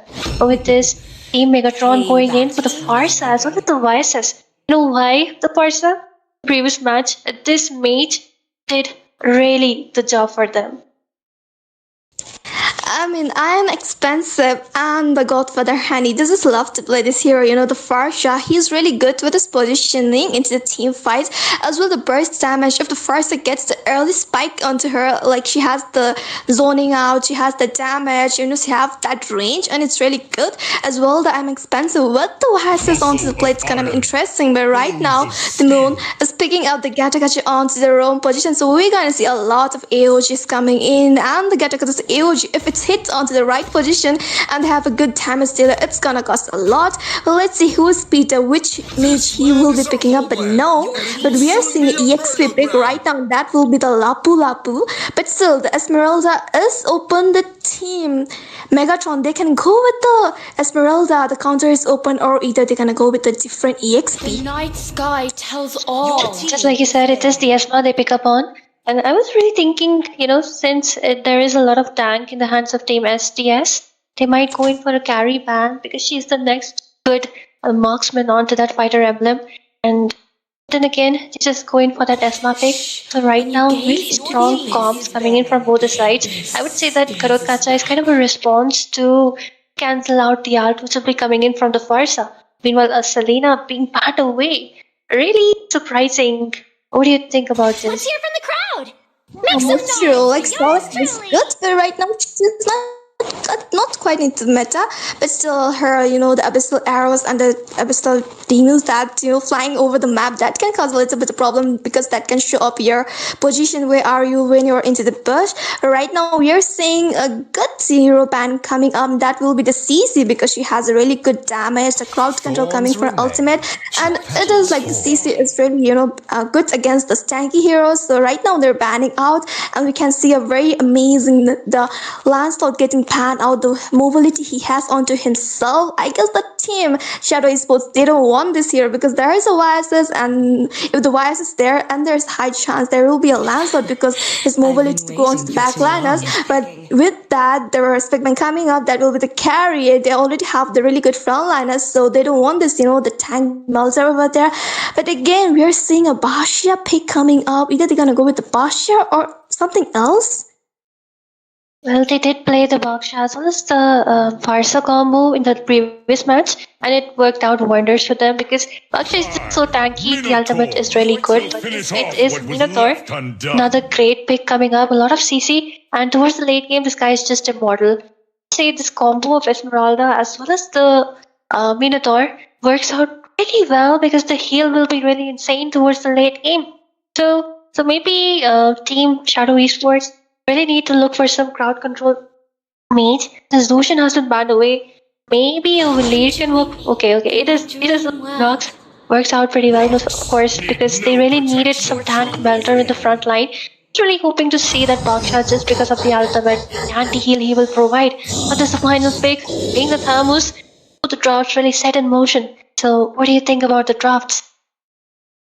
Both of the drafts are looking very amazing, but right now the Team Megatron, they are going with the fighter meta onto the go, but they have the Claude, right? The Team Shadow Esports, and the Claude is a very amazing goal winner right now. The burst damage he will be having into the late game, that will be melting out, and also he can go into the back line with his flicker with the ultimate. So the Team Megatron, they need to be careful, and they should not push away the game into the late game because the Team Shadow Esports, they have the damage dealer, they have the melter, they have the frontliners, so they need to finish out as early as possible. Yeah, definitely a lot of damage in both the teams. Right now, as I speak, ladies and gentlemen, here we are into the Land of Dawn. This is the match 4 between Team Shadow Esports on the blue side going up against Team Megatron on the red side. And meanwhile, this is the best of 7. So right now these teams have a lot of matches to play. Right now it is 2-4-1. Just to see which team grabs on to the third game right now. And with this, YSS being really fast jungler, Baksha though pretty fast but then needs some help. Meanwhile, I would say the matchup into the gold lane is really interesting because Thamus, of course, he's quite strong, but I would say Lord can just poke him, and after he gets that DHS, he will start melting him from far off. Again, the first turtle team fight, it will be really good for them. Definitely, but right now the Peter needs to go a little bit back. The pokes are coming, and the Team Megatron, they are trying to take the control onto their hands as well. The Thomas with the damage bill is quite really good with the course Sky with the DHS. He does a lot, and as well the golden stuff. The damage, the sustenance he provides is really insane. So they need to be a little careful. Like I have seen the Thomas with the damage bill doing so much great, and the Team Megatron, they have the Thomas, and also the Thomas is with the Vengeance, so he will be dealing a lot of damage as well. The damage reflect. Yep. Meanwhile, just look at Thamus, the way he's just stopping freezing the lane for the Claude. Really doesn't want him to farm up. But then again, Claude does have the skill too. Maybe just deploy it away, or maybe he's just saving it just to escape. Right now, all the lanes pretty, I would say, synced. In the previous match, we did see Team Shadow Esports playing a bit really aggressive, especially Lemon going in, giving away the first lot to the Farsa. So this time, Team Shadow Esports pretty, I would say, disciplined, not going in for the throws, not going really aggressive. They're just waiting for this first neutral objective to spawn in, and it's into the river area, and we can see a little bit of skirmish onto the goal end. But no, they're not starting with any reckless moves right now because both of the team are prioritizing the objective. And let's see what's gonna happen next. But right now we can see a little dive in onto the Lunox, the flicker popping as well, the feather air strike onto the point, and the ultimate as well. The spill has been baited out. So let's see who's gonna secure the first objective, whether the Team Team Shadow or the Megatron, but ooh, look into the Esmeralda almost getting melted out. Definitely, the flicker also being forced away from their side. Turtle Dance already up, along with ultimates being used up. Ooh, the flicker with the Minotaur over there, Lapu Lapu with the bravest spider onto the backline, and the Super Arm has been taken down. And the Lapu Lapu solo onto the edge. We got Father Honey securing the kill onto the Lapu Lapu. The front liners are down. The further extra coming onto the point. The AOG landing on the Lemon with the Retribution securing the first objective as well. The Oasis has been taken down. The Farsa using her passive over onto the Lunox, and the Who's Peter has been shut down. I would say a pretty even exchange out there, 2-2. But then again, the goal lead is also kind of even right now. And I would say it is what makes Farsa really strong, But like she provides the stun, the 1-2 combo is really like drains down a lot of HP in the early. So yeah, an early game artillery. And Peter, even though Lunox is kind of broken, especially when it comes to the late game, she will just be deleting Farsa with a flicker Dark Hull comp. But before that, she really needs the Holy Crystal, the Sky Piercer if he is going to go for it. Red team Definitely, but the same is happening onto the area, and the Lemon will be taking down the Godfather Honey. Like he knows he needs to mark onto the backline because the feather strike the damage he's dealing, and he's also really good with the position. So melting him down and taking him down in early is really good because the Farsha, if she is like taken down more like in early game, she won't be able to deal that much of damage. Definitely, this is where even I was thinking that since Farsa, especially for the first few team fights on the turtle, she really needs to be the priority out there. She really needs to be locked down because the zone away, the damage from that artillery is really crazy. Plus the cooldown isn't much either, right?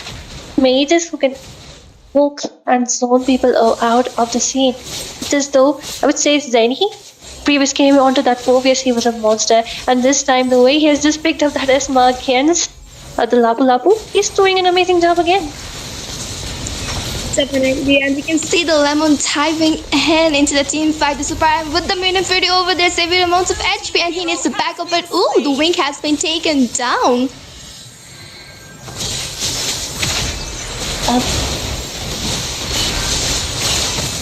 A 3-man gang coming on to Wink. I would say Team Megatron playing really, really well. They really know whom to prioritize.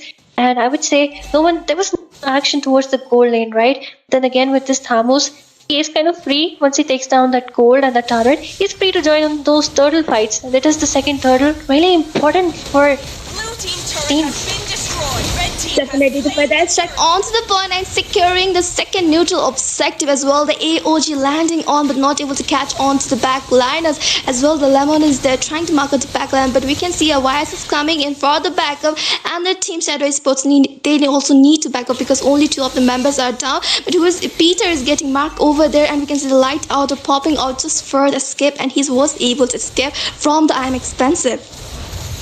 That's the pro of having a Lunox in your team. She does have that extra life with that brilliance ult. Meanwhile, Zeni, absolute menace once again. Like the way she sustains and the way EXP are really important in those turtle fights. Especially in current meta, we do know how important they are. But then when your EXP is being forced back so heavily by your counter. Exactly, and we can see the Marine Fury coming in as well. The light outer has been already popped. A little bit of pokes was from both of the sides, but no, both of the sides are just decided to back off because they know they don't have their EXP lens right now. But ooh, the pokes are coming in from the Super Iron, and the Lemon is not stopping there. The AOG landing onto the Super Iron, and the Super Iron has been taken down. The Blazing Duets coming from the Wing over there, dealing a good amount of damage, and the Farsh is just using her passive and coming in with the feather air strike, dealing amount good damage. But no, the Lapu Lapu will be taking down the Thomas with the ultimate onto him, and right now the Esmeralda needs to back up. The flicker has been popped in for the defensive purpose, and the Esmeralda escapes it out safely. Well, that was a pretty good gameplay coming in from side of default. The way he just flickered back just to take down that Thamus. I would say that's an even into the gold lane because Claude was taken down once, and now it is Thamus who falls back. He was Farsa, though she hasn't prioritized the anti-heal, she's just gone in for the wings out there and just grabbing some heal. But then I would say this much amount of heal into the hands of Team Shadow Esports, someone really needs to force that anti-heal pretty soon. But with this next turtle of the game already coming up, Farsa just trying to poke down Moon. But we can see the Mountain Striker coming in from the I'm expensive, but the Farsi needs to be careful because she's the main damage dealer. The Feather Striker is onto the play. The Nosum will be taken down by the Linux. The Minifeeder onto the point, but the double kill was secured by the Who is Peter. And I'm expensive is so low onto the HP. The AOG landing on it. He skipped from that AOG, but he's so low onto the HP. He needs to back off and go back to his base. And right now, two of the people are down from the side of the Team Megatron. Team Shadow Esports, they just know what to do right now. Lunox dealing a lot of damage. This is the magic of Lunox at this point because Lemon knows they're just marking down the Farsa and Lunox just flicker ults onto the Farsa and once kind of delete it like a big... Okay, meanwhile in the bot lane. Turret has been destroyed. Ooh, the damage coming from the Lunox is melting down the Zenny as well. The Feather Airstrike was there for the backup, but the meltdown, the damage coming from the Lunox was so good and the Zenny was taken down. This is what I was saying. Lunox's damage is actually scaling up pretty well, and like the way she can just force up, join in, follow up. Just please don't delete one priority target for them. Definitely, and we can see a little bit skirmish onto the middle lane. The Ellis is jumping in and the Feather Airstrike onto the front, but the killing spree coming from the Lemon onto the Thomas. The AOG landing onto the two people, that will be onto the Farsha, and the Blazing Turret coming in from the wing, taking down the Godfather Hani onto his own turret. The Esmeralda diving in onto the Lapu Lapu, and he was taken down. He was launched, and that will be punishment onto the Zenny. The Lemon just getting the mega kill. That was so good onto the point. Well, finally we can see Team Shadow Esports just forcing their way through, really aggressive. Peter doing an amazing job with the amount of damage. 3 kills already onto his hands, and yes, he has pushed up that anti-heal as well as penetration as far as it should have, because Samus has anti-heal from the side of Team Megatron right now. I really don't understand why Farsa did not rush that anti-heal because it's much needed. To see that amount of spell wham the Lapu Lapu got, like he was sustaining 3 ultimates and he just got back half of everyone. Definitely, that's really important. But right now, we can see the Nosum getting a little bit poked over there. The Alice diving in the Feather Airstrike onto the point. The AOG landing onto the back Linus, and the Lemon will be getting the unstoppable onto the Nosum. The Lapu Lapu securing the kill onto the Super Iron double kill onto the Godfather Honey. Oh my goodness, that Esmeralda is right now running away. But no, the Lemon will be chasing onto the Zenny as well. We can see the Who's Peter coming from the backup, and the Zenny is really onto the vulnerable position. But the sustain he has onto himself is really good, and right now he needs to back off. 3 of the people are down from the side of the Team Megatron as well. The first load is onto the river area. Just look at Team Shadow Esports right now. The complete macro into the hands. All 3 first tier taken away. Gold lead more like around 10,000 gold lead into the hands, and they're doing pretty well. Steve Vices is one of those heroes who might be able to get some comeback towards the late game, but for that, Team Shadow Esports, they need to commit some mistake. Team Megatron, they really need to look for those opportunities. For now, they need to stop forcing those team fights, sit back a bit because they really need that farm onto the Vices since they do not have a gold layer right now. Same issue with Team SD has had in the previous game. Lack of MM just costed them the late game. And with this, the only one they have right now, it is the Vices. The only thing they might force is a combo coming in from the far side as well as the ultimate, the Mountain Shaker. Then again, there are so many tanks in the hands of Team Shadow Esports. Just do not have enough artillery to back them off, to melt them down. It's like Team Shadow Esports is reverse playing the cards which Team Megatron showed them in the previous game. That cutout touch as well as the spark shell. Definitely, I agree with you, but right now the Lord is onto the play as well. The Feather Airstrike coming in from the far side, just taking some minions away, but right now I guess the inhibitor will be down. We can see the Minion Fury coming in as well. The Mountain Shaker is onto the point, but Esmeralda is just sustaining out a lot of damage. The Lunox onto the Light Order, and the Nosum has been taken down by the Katugacha, one of the members, and as well the Holy Blessings is getting down one by one from the inhibited as well. The Lemon is diving in, the mid inhibited will be taken away by the wing, and they are just forcing in, and also onto the top lane we can see the second inhibited is getting taken down. The Feather Airstrike onto the play coming in, but the inhibited will be taken down by the side of the Team Shadow Esports. Aggression coming in from side of Team Shadow Esports. Okay, just 2 turrets down. But meanwhile, it is Team Megatron who's being forced back into the inhibitors. The lane sync is there, just looking to take down the final inhibitor, and Team Megatron just struggling. They will be facing a lot of heavy minion pressure coming in from two sides right now, and the next Lord kind of far away. Maybe Team Shadow Esports maybe just going to freeze those lanes, bait them out. And again, with a lack of lane clearing in the hands of Team Megatron, they might be facing some issues as the time just goes by. The next Lord just comes up because the heavy minions will be really hard for them to take down.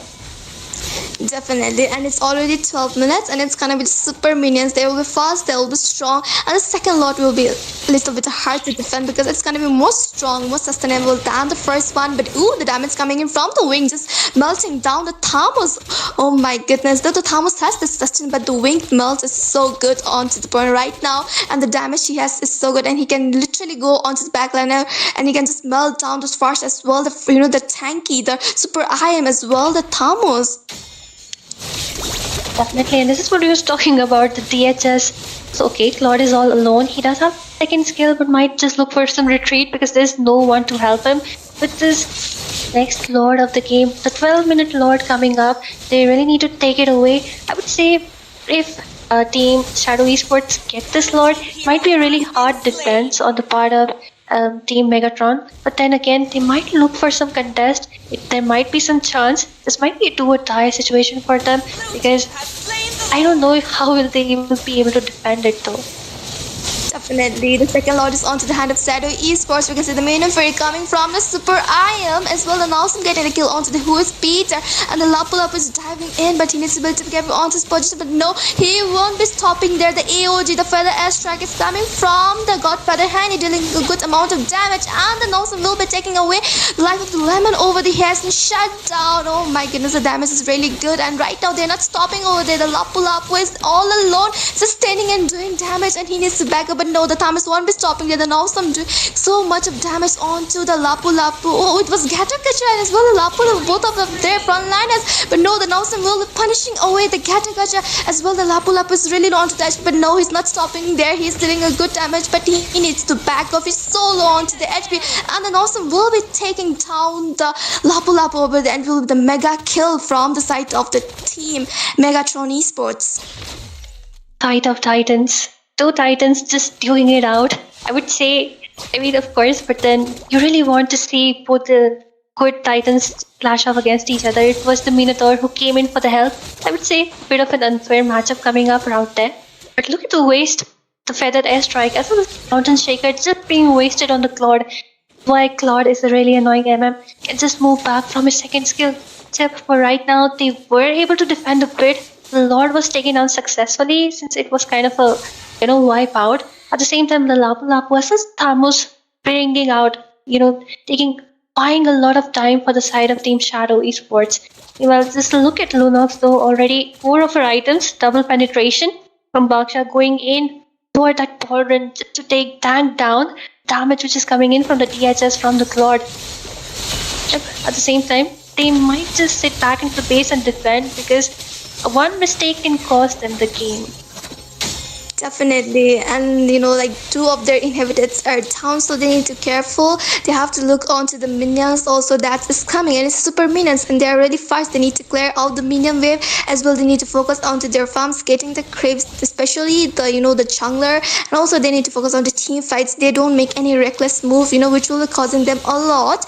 Right now, my question is Asia, the Godfather Honey, he's doing good damage, but I don't know till now why he is not making that glowing wand onto him, because the team Shadow Esports, they have the frontliners, Lapu Lapu, Bashia is there, and the Gatakacha is there, but she doesn't have that glowing wand. Like, why he's not making that one which melts down those tanky heroes? This is the question which I've been asking from the first equipment she bought.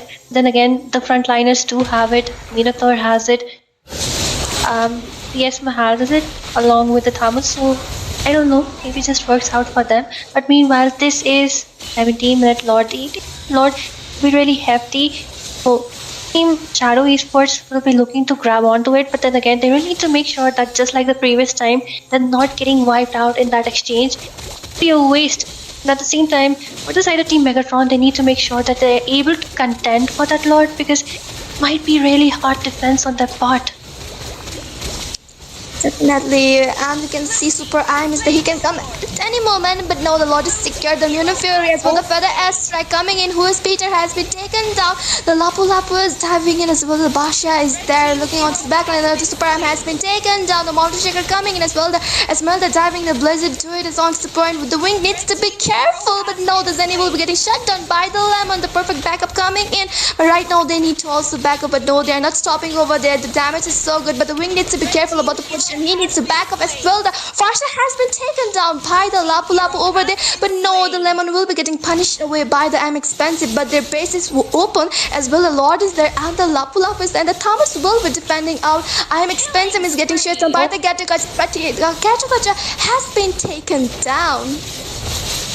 Well, a lot of twists and turns. Lapu Lapu just looking to enter onto the base. 2 versus 1 out there. And the minions are also there. Lapu Lapu really needs to back off. He's trying to grab onto that last opportunity. The last hit with 3 members already down.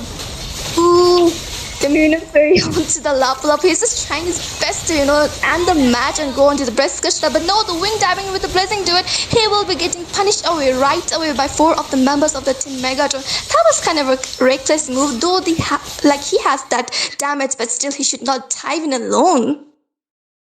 I mean, it is default, he is like one of the best EXPs I have seen out there. Like, it's kind of crazy that he managed to almost end the game as well as 2 versus 1 versus 3 out there and still escape.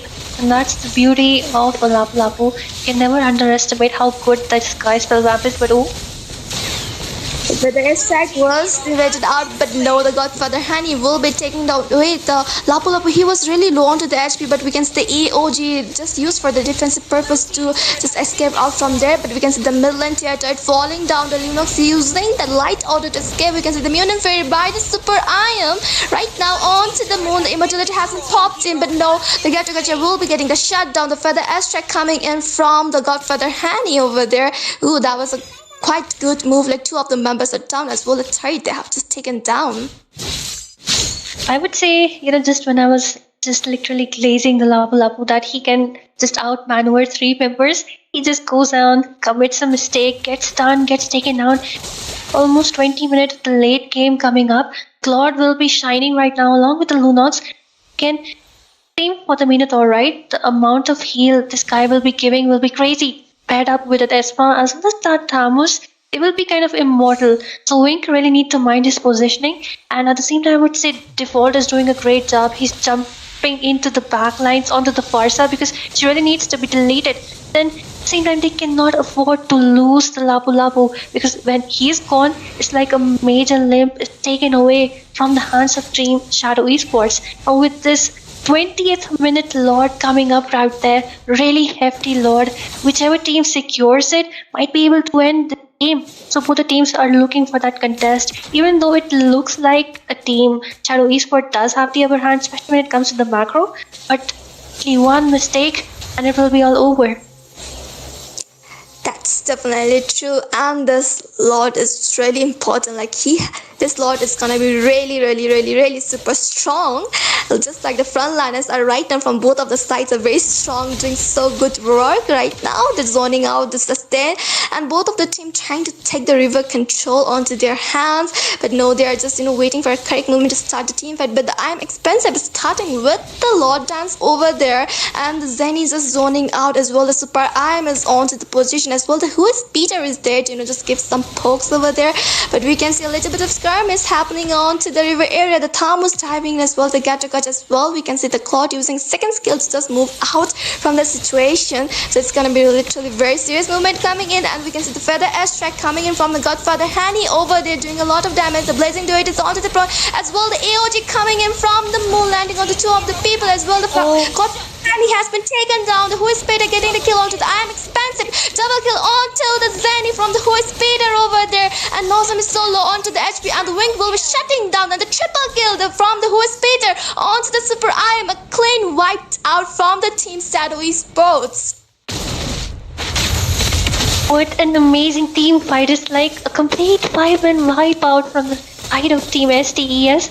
Rain, of course, would say this is clutch coming in. I did see two wind storms coming up. Like one was the Claude, one was the Minotaur, but of course the damage potential of a late game 5-stack Claude is kind of insane. And that's what the Lunox, as well as the Claude showed us, that the more you let this game slip into the late game, the more the odds are against you. And that's how the draft just won out. The time just won out. The third point in the hands of Team Shadow Esports right now. The match was super. It was very amazing from both of the teams.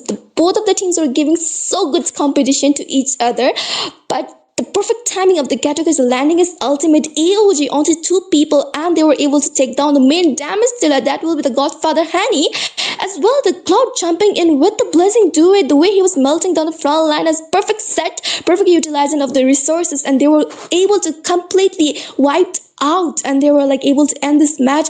And the team Shadow Esports, they have the 3 points onto their pockets, and the team Megatron with the 1. So the fifth match will be a deciding factor for both of the team, and especially for the Megatron Esports. If they lose out this match, the team Shadow Esports, they will taking away the crown from the Siang Championship and crowning themselves tonight.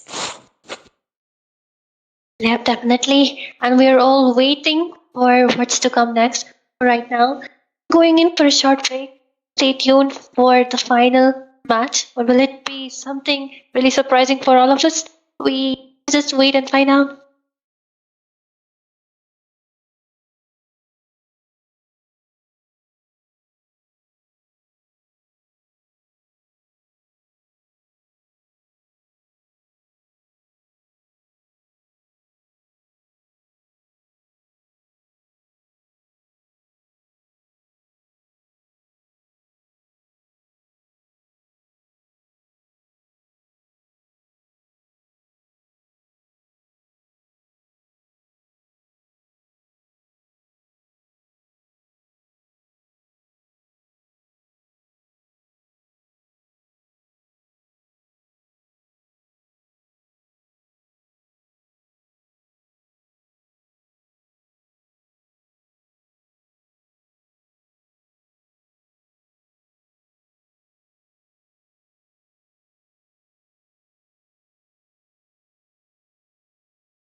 Hello, hello, welcome back again, guys.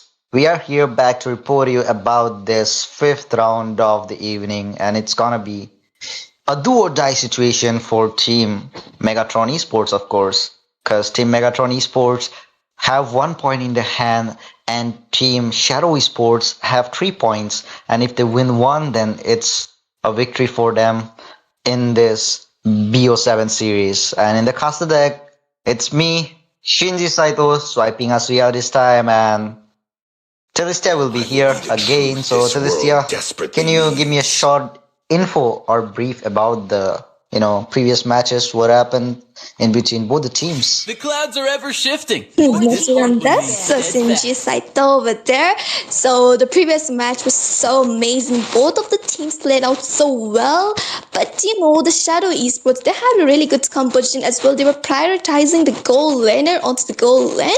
Though we see a lot of, the fighter goal meta a lot. But right now, the goal is against shining back. And they were able to, just make a comeback for themselves. Though the team Megatron, they were were able to get the 1 point onto their hands onto the third match, but still the Shadow is like, no, we are not gonna go that easy onto you, and they were able to just get the 1 point again onto their pockets. And right now it's like 3-1. The team Shadow is supposed to have the 3, and the Megatron they have the 1 point. So it's gonna be a deciding factor for the team Megatron whether they're gonna compete it more for this crown, or either it's gonna be the Shadow Esports who will be crowning themselves. So this match is gonna be really, really interesting.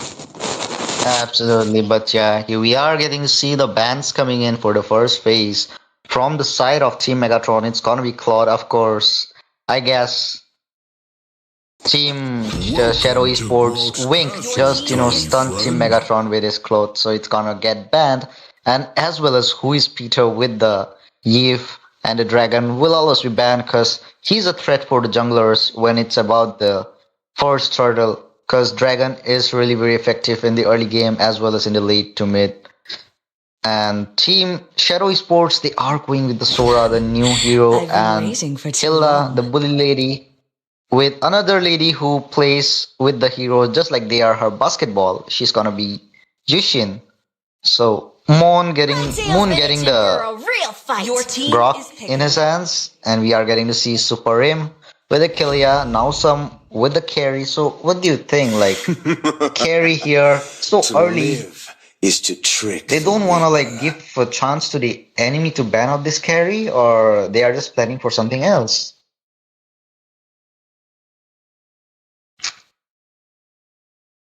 Experience the euphony of suffering. So Wink this time coming in with the Granger, and Who's Peter with the Paramis. So Celestia, what do you think right now? Which Team Megatron, they are just picking the carry early out, and Wink got the chance to pick the Granger. So what do you think? What kind of jungler should Team Megatron should pick so that he can mark out the Granger easily? Right now, they already have. Okay, I was about to say something. But no, the I'm expensive. He will be going with the chunky, the Fredrin over there as well. The Basha hasn't banned out. Well, that's a right choice because you have the Fredrin onto their hand, and if the Basha is open, he's gonna be there and he's gonna melting down as well. When the Basha is front of the Fredrin, he's gonna give a lot of trouble to him. So yeah, with that we can see a Farsha ban coming in from the side of the team Shadow Esports. That will the respect ban because the Godfather Hani is really good with the Farsha, utilizing their ultimate positioning so well from the Godfather Hani. So they're just banning away the Farsha. So let's see what's gonna be the next ban coming. The last ban from the side of the team Megatron. Whether they're gonna ban out a jungler or a EXP laner. Okay, they're going with the Guinevere ban. Okay, the Guinevere ban is here onto the banning list. Of course, man, Guinevere nowadays is really so amazing, the damage output, and she's we got to see her in the jungle role very often these days, isn't it? Yes, definitely too. I agree with you. Guinevere, she was kind of lost for so many seasons, but right now into the season I'm seeing Guinevere into the roam as well onto the jungle positions a lot of times into a lot of tournaments. Right now we can see a Godfather Honey going with the Sicilian pick onto the Milan, this hero. He is really good into the late game. Once he gets stacks up more than 100 stacks onto him, he's gonna deal a lot of damage, and he has the range, and with the second clause he will be depositioning you into the team fight, the turtle as well, the Lord Chance. But the fact is, if the somebody's there to just go on to backliner and into close combat, he's gonna be a little bit of weak. But yeah, if he's into the long range, he's gonna do a lot of damage. But we can see the glue coming in, the Patrick over there, that skin looking so good as well. The Lemon will be going with the wisest pick right now. Let's see what will the Jenny going on to the EXP. Either he's gonna go for Lapu, or maybe he can go for the Asma. Let's see what will be the pick. Sheesh, bro. As we were discussing about the heroes who can take out Sicilian easily, and at that moment, Shadow Esport just choose to pick these two heroes who can just dive to the backline and take down Sicilian and even carry very easily because yeah, carry does melts out the chunky heroes really very easily. But how will you attack the chunky glue when he's grabbing onto you with his ultimate? So it's gonna be really hard for carry if glue gets her once in his hands. And of course, when the damage coming in from Sicilian is gonna be really good when glue will be climbing onto someone from the side of Team Megatron. So it's like really good for glue having the good time against all of them because nobody is there to take down glue that easily. Nobody can burst him out because there is no sign of having any burst mage or any burst just like Lunax and even Karita, they are the ones who can burst out the squishy ones and even the chunky ones sometimes. But the draft is complete, guys. We are getting to see Team Megatron with the Fredrin in the hands and the jungler Lemon from the side of Team as the ES having the YSS, but like YSS is kind of weak against Fredrin because Fredrin with the taunt and bonk can take him down really very easily. But yo guys, welcome back to the Land of Dawn. This is the best of 7 series and 3 points in the hands of Team SDES and Team Megatron still lacking behind with 1 point. And in the caster deck, it's gonna be me, Shinji Saito. Along with me, it's gonna be Telestia. Well, hello ladies and gentlemen, right now we are into the 5th match of this Grand Finals Best of 7 series between the Team Megatron Esports and the Team Shadow Esports.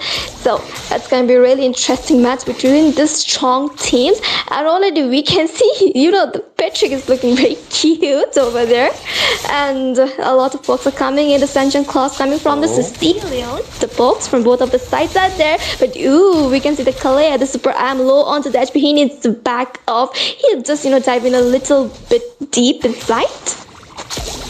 Absolutely. And right now we are getting to see, just look at Lemon, how fast he is farming around. He have just taken both his blue and red buff, and Fredrin's still busy with his beetle there. So there is a chance of getting an invade, and look at there, Lemon and his 2 companions going to take out the jungler from Team Megatron's side. And once they get this lizard, it's gonna be Lemon who will be level 4, and yeah, he is. The skirmish is about to happen at any moment, flickering out the Kalea, and now some in a bad position might get taken down. Super him in a really bad situation with the sliver amount of HP, but no, who is Peter will be taking the first blood in his hands. And right now Super M won't be able to join the fight because he was busy with his buff. But unfortunately, Team Megatron are losing the early advantage they have when they have a Fredrin in their hands. But still, they have some chances in the late game because they have the melting carry and the one-shot Sicilian in their side. And the first turtle of the match is here, and the turtle dance is going on right now. The British fighter coming in, and the retribution have been used too early for expensive. Turtle will be secured in the hands of Lemon Faramis with the ultimate coming in. Lemon got taken down in the hands of Godfather Henny. The grab is there on Fredrin. Fredrin will be taken down by default there, and default with the flicker. Split, and Wing getting the kill onto Super M. And this is early advantage for Team Shadow Esports. They are getting the 3 kills, the objective, and only 1 kill in the hands of Team Megatron. The Team Shadow Esports, they were able to get the first objective onto their hands as well, the 3 threats onto their pockets right now. In the Lapu Lapu, though he typed into back onto the backline, it's a zone out, but the damage coming in as well. The Monster Shaker coming from the Lemon, the Sicilian has been taken down early, getting shut down. Playing Sicilian is not a good because you are the damage dealer for the late game, but the Super Iron is really bad into position, and the Lemon will be getting the kill onto the Super Iron. Absolutely, man. And look at there, like Team Shadow Esports, they want to end it early. That's why they are just invading all the buffs out. And look at there, the damage coming in. Oh my god, who is Peter getting a kill onto Godfather Henny? Oh my god, that was so surprising. Like, he just came in and got vanished out so easily. That's true. Like he didn't have any vision onto himself, and like when he just caught up, he used ultimate, but no, there was no use of the ultimate, and he was taken down. And being a citizen, you have to be careful into the early. You won't have that much amount of damage. You need to collect his attacks to get that damage so you can melt it down. But already he has been taken down 2 times into his early only, and it's not a really good call. So God for the Henny, he needs to be careful. He needs to be like little bits of like alert. Like he have to go with his tank. Like he didn't have this roamer, and there was no vision, but still he just get in and he was just taken down. And with this we can see the lemon just using the mountain shaker over the onto the super iron. The damage is doing, the HP is melting down. But right now also we can see the second objective onto the river area, and the Patrick is not stopping there. The way he's using his damage onto the Zenny, I mean good, he's just melting down, he's just zoning out. Absolutely, and we are getting to see. Look at default. Nothing is affecting him. He's just entering in and he's just baiting out the retribution by the Fredrin. And the second objective is again in the hands of Lemon. At this point, Team Shadow Esports are just winning this match with one-sided force, and Team Megatron, they are lacking behind.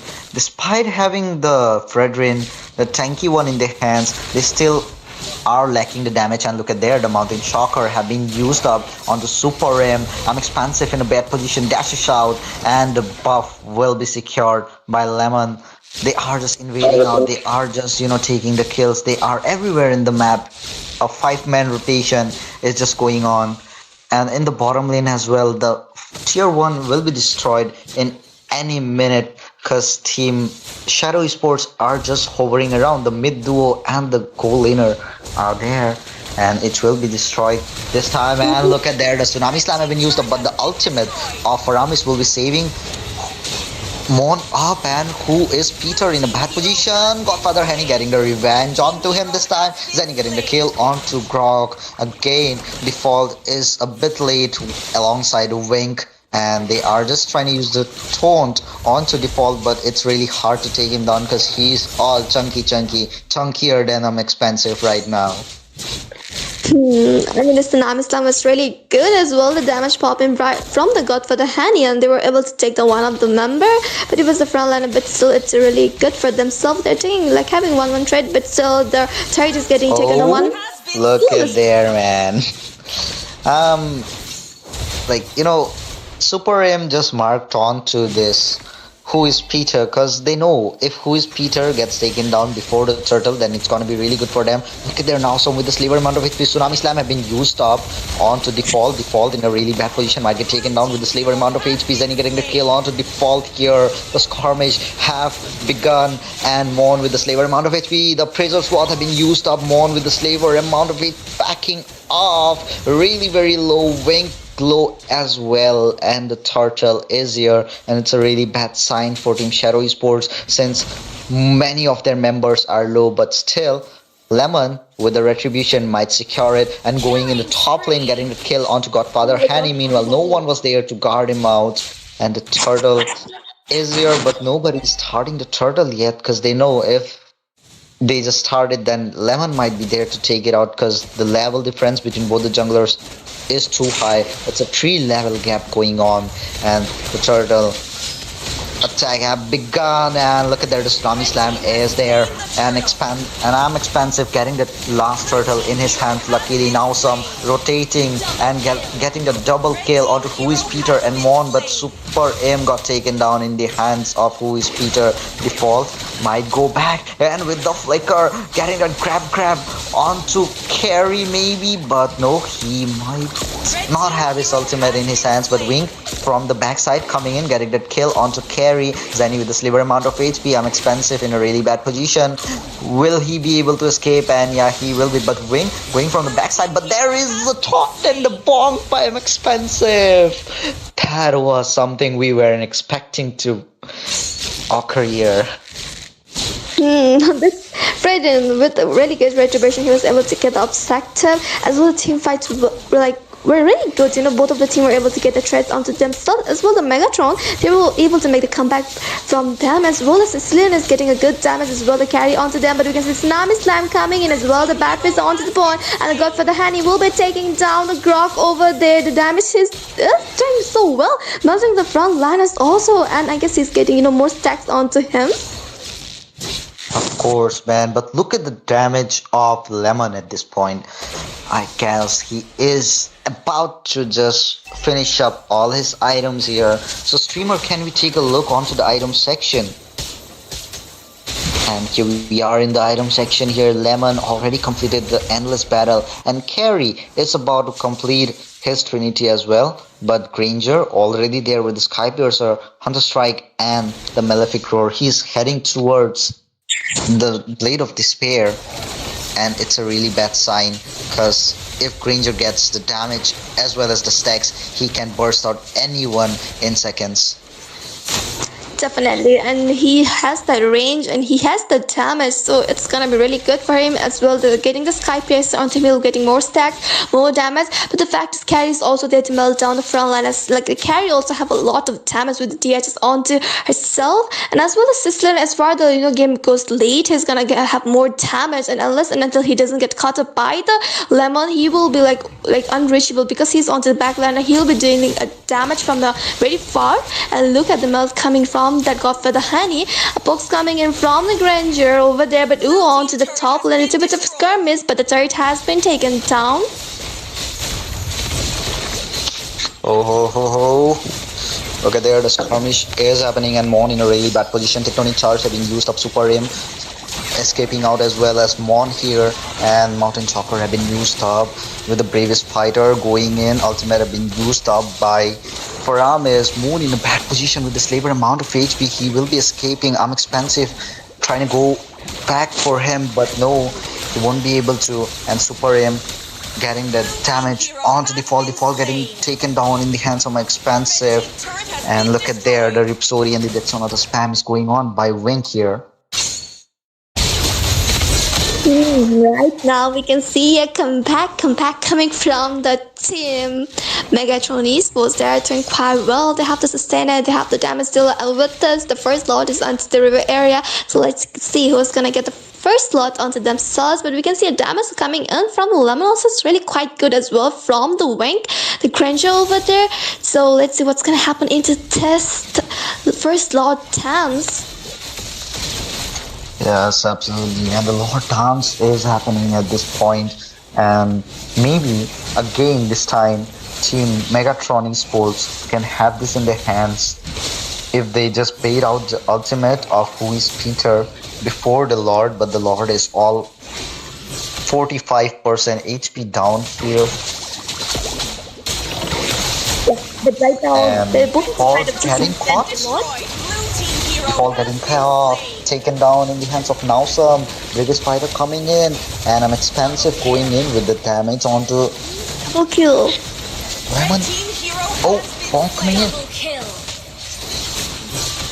Wink getting the double kill onto 2 people here, and 3 people surviving from both the sides here. And we might see the Lord getting into the hands of Megatron, because right now they... Oh.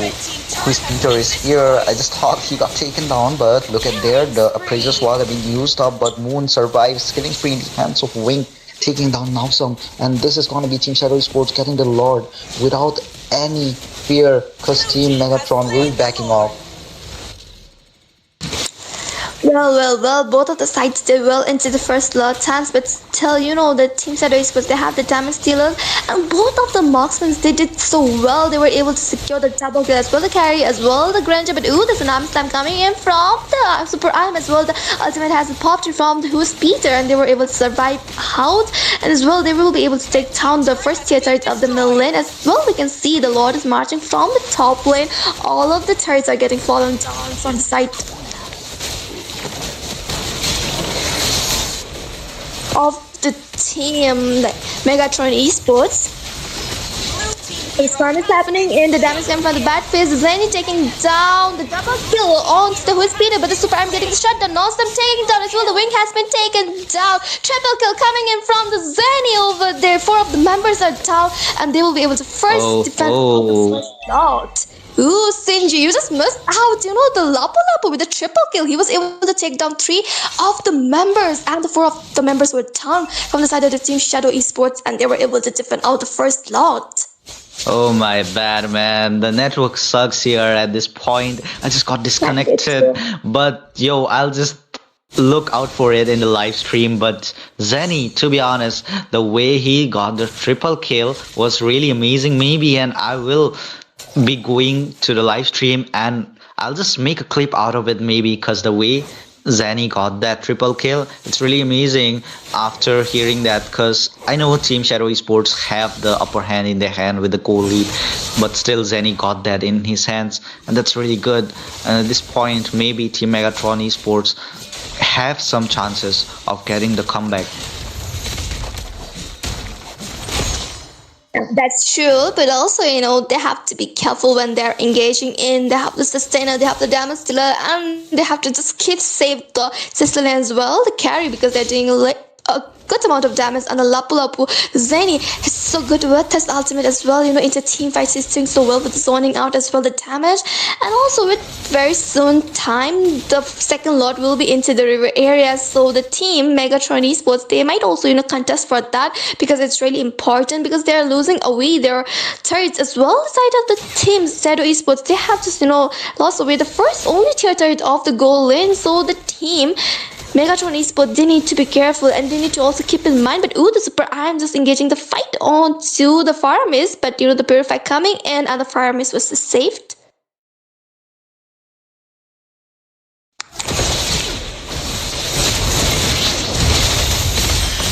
It's a bit of skirmish onto the goal, and the damage coming in from the wing over there, just, you know, scaring away them, so they can just go back off. Might just think, you know, the back of is there, so they're just backing off. But with this, the second lord is onto the river area, so let's see who's gonna get the second lord. And it's really important for both of the sides, especially for the Team Megatron Esports. If the lord is onto Shadow Esports, they will be able to take down those second tier turret also from the middle line, and only the inherited will be standing in, and which is really important for them. Right now we can see none of the team are starting with this. They're careful, they have to start a team at in a really good point, so they won't lose away their members, because the objective is first priority, you know. Absolutely, man. The objective should be the first priority for every team, because objective is the thing which will lead them to the victory. And right now the Lord is here. Let's see which team can get the upper hand here. But the Tsunami Slam have been used up onto Who is Peter. Who is Peter got taken down by Nausum here, and the Crab is on to carry. At this point, Lemon in a really bad position, shot down by Godfather Henny onto Lemon, and Default in a really bad position. Nausum will be getting the kill onto Default maybe, but Default with the region, with the spell amp he has, he will be rescuing himself. And the Lord is here, and Megatron Esports will be getting the Lord in their hands. Ooh, that was really good. You know, they were able to take on two other members, but no, the wing will be shutting down the Super Iron. The damage she's doing, but no, the Nosum will be punishing away the moon for that listeners as well. We can see the bad fist coming in from the Sicilian, but the Lord will be onto the hands of the Team Megatron. Double kill popping in from the Nosum onto the glue. 3 of the members are done as well. The Lord is onto the pockets of the Team Megatron Esports. Absolutely, man. And look at the item section at this point. Both the co-laner and the jungler with the full items from the side of Team Shadow Esports, and the damage they are dealing is so amazing. And Blue with the sustain, even like Carry can't take him down 1v1. It needs someone to stun Blue down so that he should be taken down. And looking at that, we can just, you know, observe how tanky he is. And right down, just look at the damage by Lemon as well. With the enhanced basic attacks, he is just melting down the buffs. The Lord, even the enemy at this point, and Lord is marching from the top lane for Team Megatron Esports, and Lemon trying to go for Zenny maybe. He will be using up the Mounting Shock or Super Aim, getting ready to use the Tsunami Slam onto someone. The Lord is there onto the side of the Team Shadow Esports, but they were able to defend it pretty well. But still, when it's down, but oh my Damage. goodness, no taking in onto that Kalea. But no, he needs to back off. He's really long to dash, but the flicker hasn't popped in, and the Patrick survives over there. But with the bomb, the shaker coming in from the lemon over there, dealing a quite amount of good damage. Oopsie, the Sicilian is so low onto the HP, coming the damage from the wing.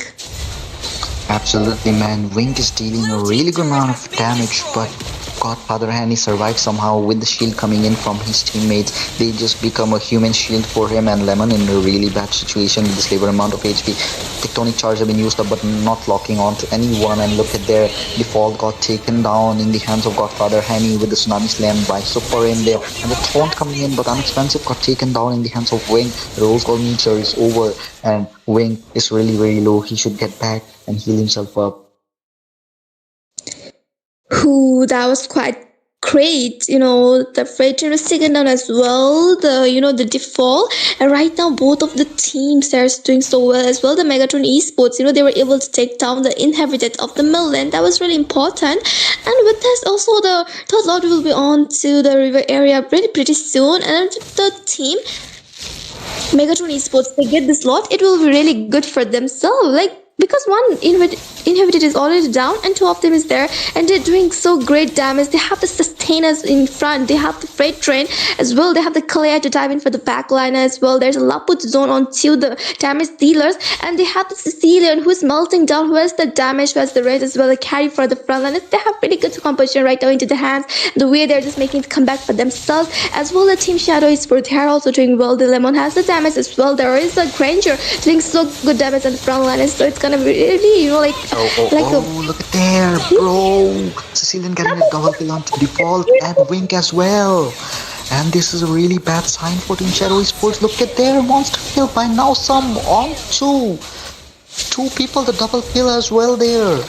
And Moon is the only person surviving at this point. The Tsunami Slam has been used up onto him as well, and now some with the whole damage going in, and the minion wave is coming in near the base, and it's gonna be the victory for Team Megatron Esports at this point maybe, but no, Moon is just stopping the minions as long as he can, but he will be taken down, bursted down, melted down by Godfather Hanny, and now some, and the lens will be cleared up, and this is a clear victory and comeback by the side of Team Megatron Esports, getting the second point for their account, and we will be leading to the sixth match of the evening with this.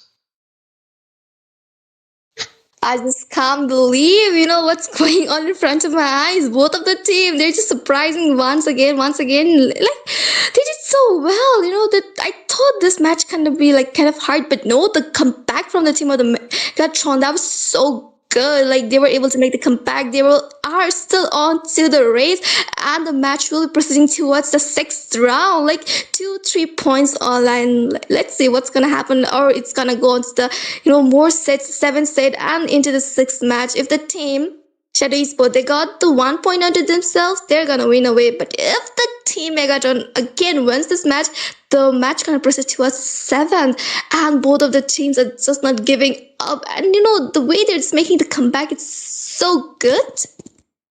Absolutely, man. The comeback they are doing is unbelievable. Like, I just thought it's done for Team Megatron Esports, but they are just doing it, and they will be getting the comeback maybe in their hands. But for till then, we'll be having a short break maybe of 5 minutes, and we'll be coming back soon. Till then, stay tuned, guys, and stay active in the chat for the two lucky top people, the top two people who will be lucky enough to get the weekly passes giveaway. So stay tuned. You may be the one among them.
Hello, ladies and gentlemen. We are back, and if you're wondering why my voice is so singy right now, it's because Celestia was just singing, and well, she got us into a whole new mood. Celestia, would you like to sing for us?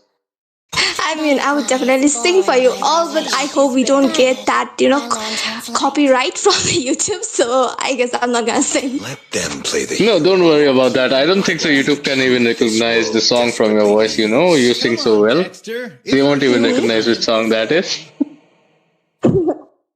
Okay, right now. So it's gonna be the But first yeah, round. Yes. We are saying we are right. back.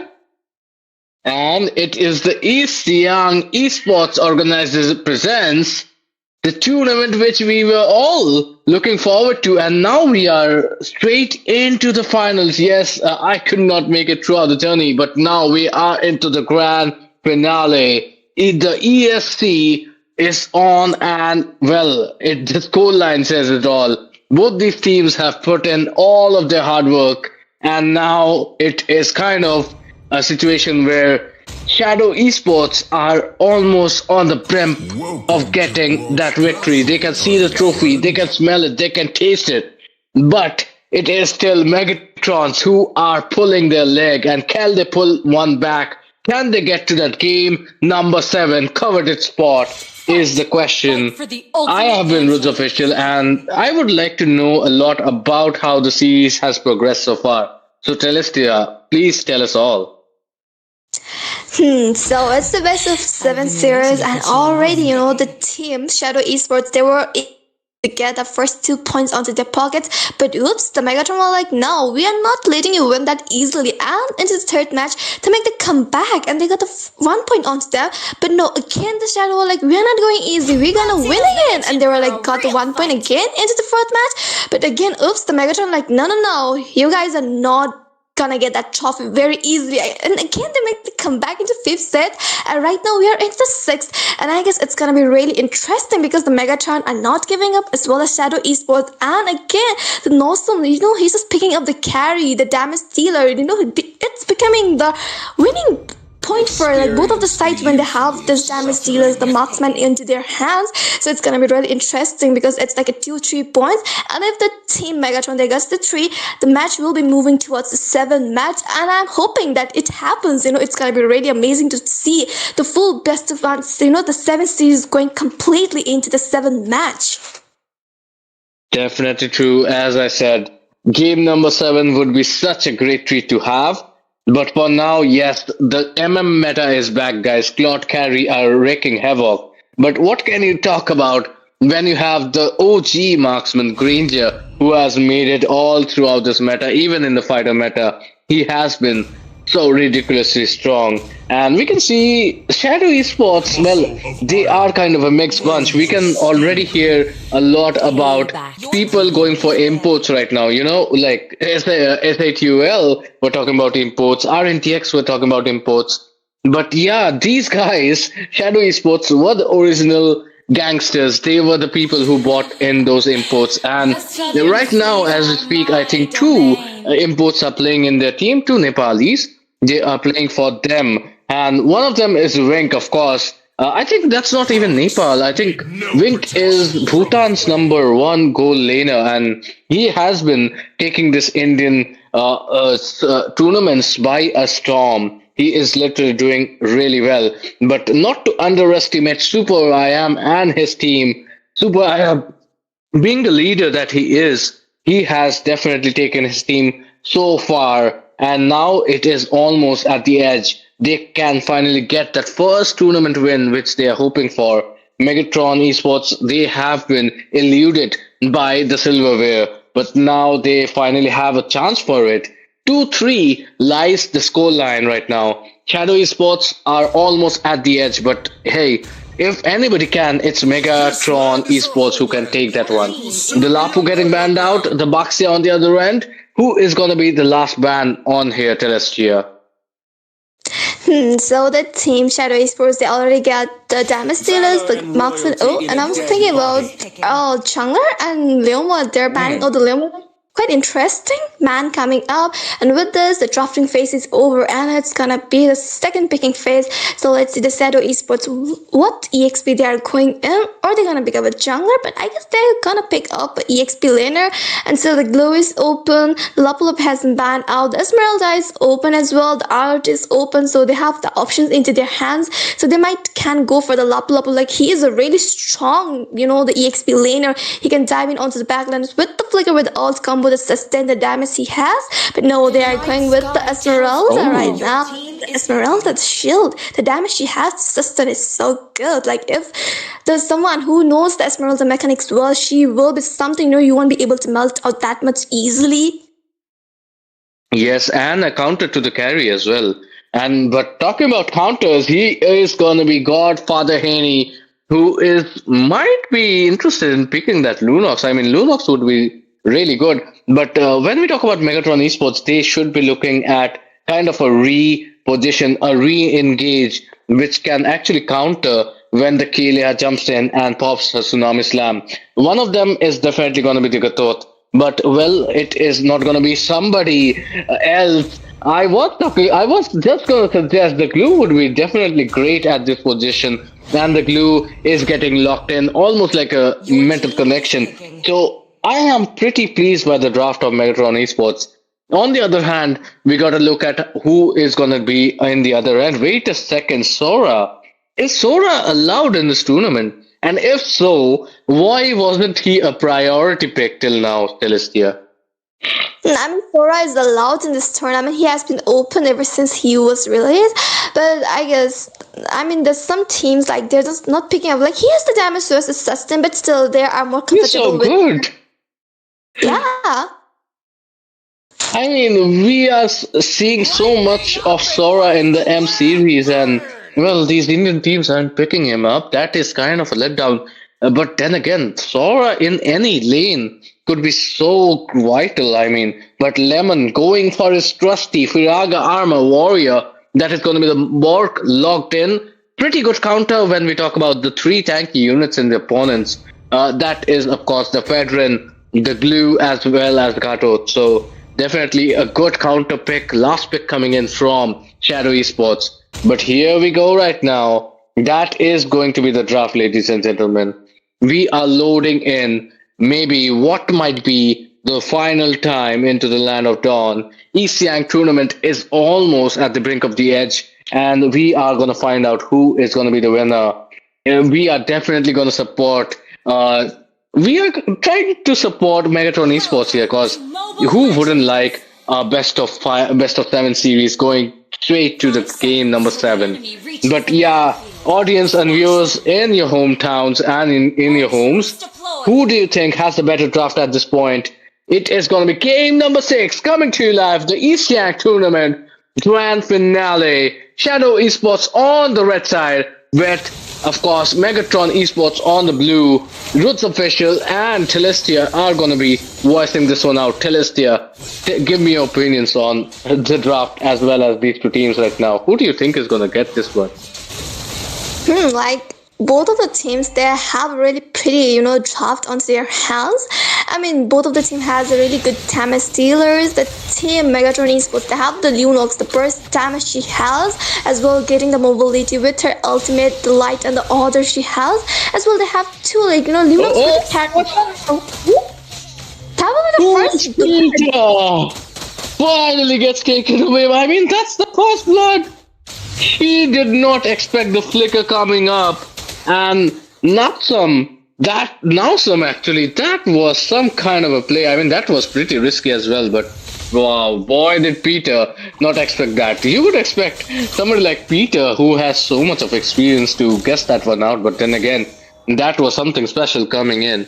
And I think Peter was trying to cover out for his buddy there, Wink, but then again, that was a bad choice. But talking about bad choices, Super Ryan gets cleaned up. The trio in the mid lane making life difficult, and this is Shadow Esports pulling one back.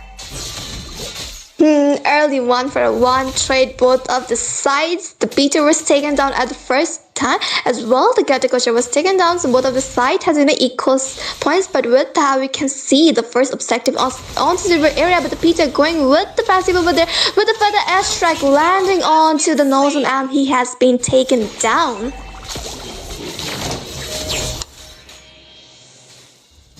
What a display of power it is. 1-1. It is almost a cat and mouse game at this point. You take one, we take two. You take a kill, we take the turtle. And you take the turtle, we are going to steal your purple.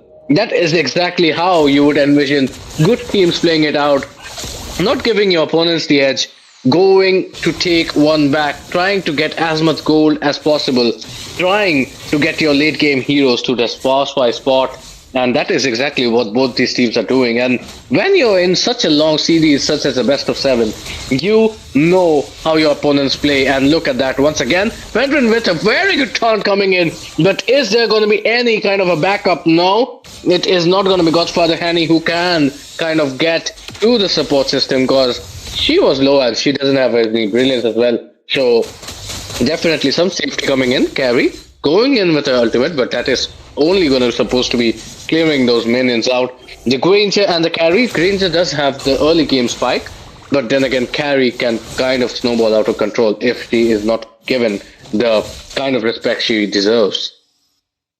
Definitely. I mean, the carry gonna be a little bit of annoying until the late camp, because with the Diatrus getting the buff as well, the carry is a tank melter. She'll be able to melt down the front line as well. If the wing gets the early spike, the early snowball with, getting the Sky Pierce, he will be unstoppable. But we can see the moon just poking in onto the super Hayam right now, and the team Shadow Esports, they're already having a good time. They have really good, damage onto them as well. The Feather Airstrike, the Peter doing a good damage with his ultimate as well. The Lunox will be getting the more damage as she will be able to get her itemization onto her. But right now with that, the second objective will be onto the river area. The first objective was onto the hands of the team Megatron, but this objective is kind of be a little hard because the contest will be coming from the side of the Shadow Esports.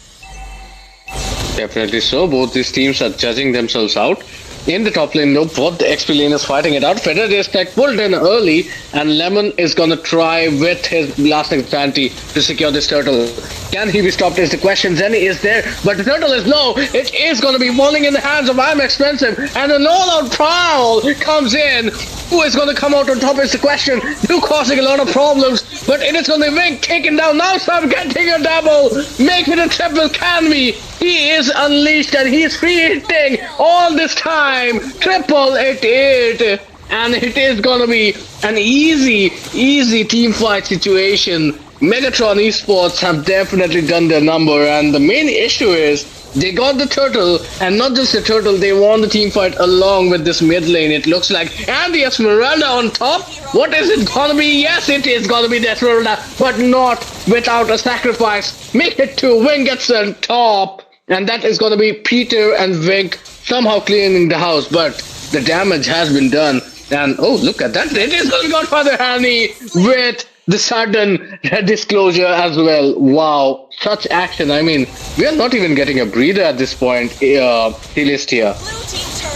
Yes, that's so incredible. The team fight from both of the sides, a perfect use of the resource at the ultimate for the airstrike, doing a good damage as well. The Lunox with the burst damage as well. The Fredrin being so chunky. The retribution battle, he just won away 2 of the objective onto their hands as well. Trades they're winning in, though they lose out one of the third. But we can see Yoja landing on the back. Esmeralda will be getting punished out over the people. Default just got run down to the default settings right there. He is not having a good match 1, 2, and 3. And right now, it is kind of a level situation. The scoreboard has not moved an inch. The goal lead is still nowhere to be seen. Both the teams are so evenly matched at this point. Both the teams are giving in their all, and that is a fantastic grand finale to watch here on a Saturday evening. I mean, wow. What else can you think of at this point? And well, let's look at the second turtle scenario at this point. Both the teams are still ready. Can Shadow Esports bounce back from the action which we saw. And whoa, look at that! Master Insanity already dropped in. Zenny is going to be taken away. That means it is trouble in paradise for Megatron Esports. Look at that! It is going to be Deep Vault who's going to steal the turtle, but Killing Spree coming out from Wig. Super I am in a super troubled position. Double kill coming out from Wig. That makes it a 4-1 and 2 KDA. Now some has to run for the bricks. And this time around, Shadow Esports has pulled it apart. Tsunami Slam on top makes it a cherry on top as well. You cannot just save your Tsunami Slam and still get so much of an edge in the team fights. That is a total 360 from what we saw in the previous Turtle Take Telestia. Wow, that was pretty amazing. The team, Shadow Esports, they got the third objective for themselves, as well the last insanity, popping in the lemon, just melting down the HP of the front liners as well. The Lunox was there dealing a good amount of damage with for the Ashrak coming in. That was so perfect as well. The backup coming in from the EXP laners from the top lane to the river area. They were able to get the transform themselves, but they also can see the first tier turret falling down from the top lane, as well the bottom lane first tier turret has been fallen down from all of the 3 lanes. Objective wise, definitely Shadow Esports on top, but now where are you headed, my guy? You had no business being in the mid river. Come at around 8 minutes into the game. I mean, at this point, you are just out of position, and that is throwing away a huge lead which the gold laner had. I mean, wow, that is going to cost Megatron Esports dearly at this point. Let's see though how things are going to transpire. Wink, although, on the other hand, we started out with Nausam being on top in the gold lane, but now Wink, as we can see, has climbed up the gold ladder. He is definitely dominating, and that is kind of the difference where you see with the gold laners. Definitely, I mean, both of the damage dealers are doing quite well for their team side. But the Tsunami Slam coming in from the moon over there, and the Killing Spree Lemon onto the Zen. He has been taken down. The Feather Asteroid doing a good damage, and the Lord is there, and the team Shadows, but I guess they're not wasting our time. They want the slot, but also the Lemon needs to be careful. He needs to wait for his teammates around, and also there is, I'm expensive just into the river area as well. The front line is coming in from the Vision, and the Katakasha, the Super I am trying to zone it out. But the damage dealers are there from the Shadows, but unstoppable coming in from the Granger onto the Gods for the Hanny. The last insanity popping in, the Lord is onto the hands of the team Shadow Esports. What was that about Hanny? Hanny just threw her life away, and so did Super I am at this position. That is certainly not the kind of gameplay we were looking at. I mean, you gotta have your frontliners check your bushes. I mean, you have 3 frontliners for God's sake, and you still do not have people checking in of bushes at this point. Oh my god. That is kind of well deserved at this point. The Lord does go in the hands of Shadow Esports, and I will not be surprised if Shadow Esports kind of gets all the way into the inhibitor turrets. And I mean, throw in one more loosely held team fight like that from Megatron Esports, and you can kiss the silverware goodbye. Definitely, I mean, the Lord is there and they need to clear out this the first light, but still it's important for them. And the Pedestra coming in doing a great damage. Light Ether has been popped in as well. The turrets are falling down into the side of the Tsunami Slam coming as well. The AOG and the Glue with his ultimate over there, just not, just giving up, and he will be back safe again into his teammates. That was well, they were able to defend out the Lord as well. The turrets are safe. Yeah, they did save the mid lane itself, so good work from Zenny, although he burnt out the flicker. That was a great gameplay coming in. But right now, all eyes are on Henny and Nausam. They do have only 2 damage dealers. And if one of them does such silly mistakes as just go into a bush unchecked, that is not going to be what you're looking at, my guy. That is just not a winning material. And as we can see, the top turret is gone as well. Almost everything at this point is gone, and looks like it is kind of an escort service coming out from this Megatron Esports getting that bottom turret. But right now, it is going to be Shadow Esports who are knocking on the door at this point. And Megatron Esports, they do not have any more answers. Danny is on a 0-4 and 5, and Wink is just chilling at this point. He is on a mega killing spree. I think his stacks is gonna be insane. So at this point, it is gonna be really a very good deserved team fight which can only save Megatron Esports, or else it is gonna end in shambles. Let's see if the hopes and dreams come alive, or it is still gonna stay this way.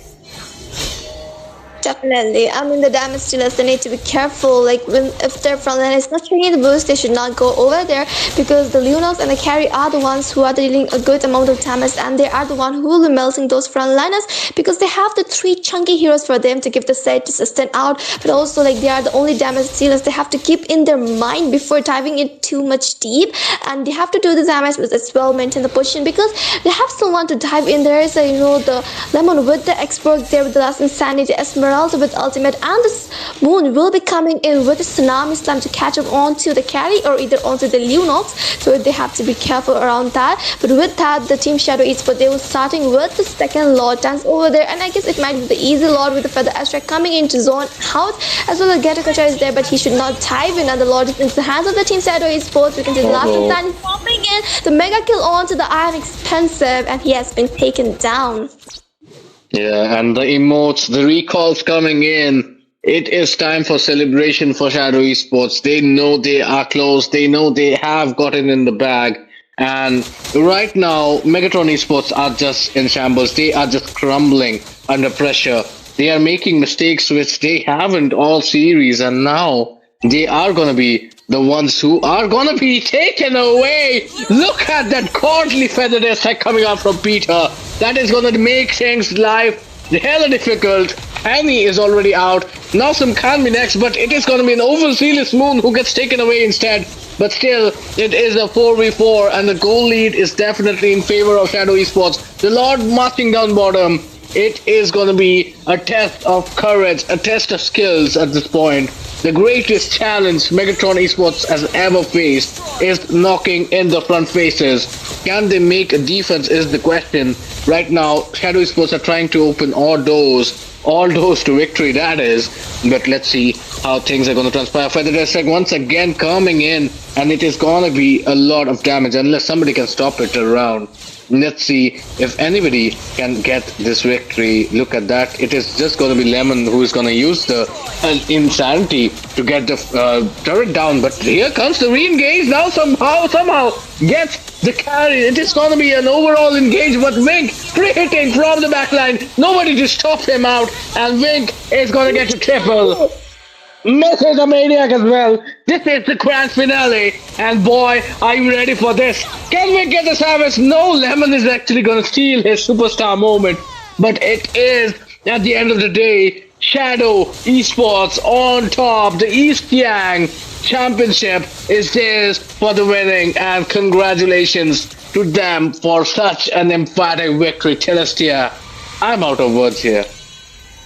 I mean, that was super, I thought that the Megatron, they're making a little comeback, but no, the engage just turned over for them only, and the team Shadow Esports, they were able to make that complete wiped out, and the Wink, getting the maniac for the team as well. He was about to get a savage, but no, Lemon was like, nah, you're not gonna take away that savage and take the spotlight, but he is the MVP, like, he is the one who does a lot of damage. The early was looking good for the team Megatron, but the team Shadow Esports, they just turned it over, and with the sixth match, the set is there, and they just crowned themselves as the Siang Championship, the winners out there, and congratulations to the team Shadow Esports. Oh my lord, and that was one grand finale to witness. Definitely Megatron Esports have nobody else but themselves to blame at this point. Definitely the damage dealers and the frontliners were not in sync. A lot of silly mistakes occurred which do not have their place in the grand finale. So at this point, Shadow Esports 2026, this is their third championship in a row. Shadow Esports, ladies and gentlemen, give it up for them. The Siang Championship goes to them, and you are witnessing history in the making. Maybe Shadow Esports are going to be the next top team in India who are going to leg out their legacy at this point. But yeah, as on a closing note, as we bid congratulations to the winners, and well, all the teams who have participated, they deserve a congratulations as well. They have shown tremendous fortitude, tremendous skills. and we only expect them to grow from here. But yeah, thank you is in due, and that is going to be everybody who has taken part in this whole tournament. Definitely the organizers, definitely the people who have given their hard work day in and day out. Of course, I think we are gonna have, are they? Okay, Shinji is not here, but he has been running a lot around to make this tournament a grand success. Of course, Yellow Flash is the one who organized this tournament. He is our sponsor. He is somebody who is making this tournament a dream possible. And along with that, of course, a lot of our casters, Issei, our streamer, as well as Teng Pui, who was our editor. Everybody deserves a round of applause.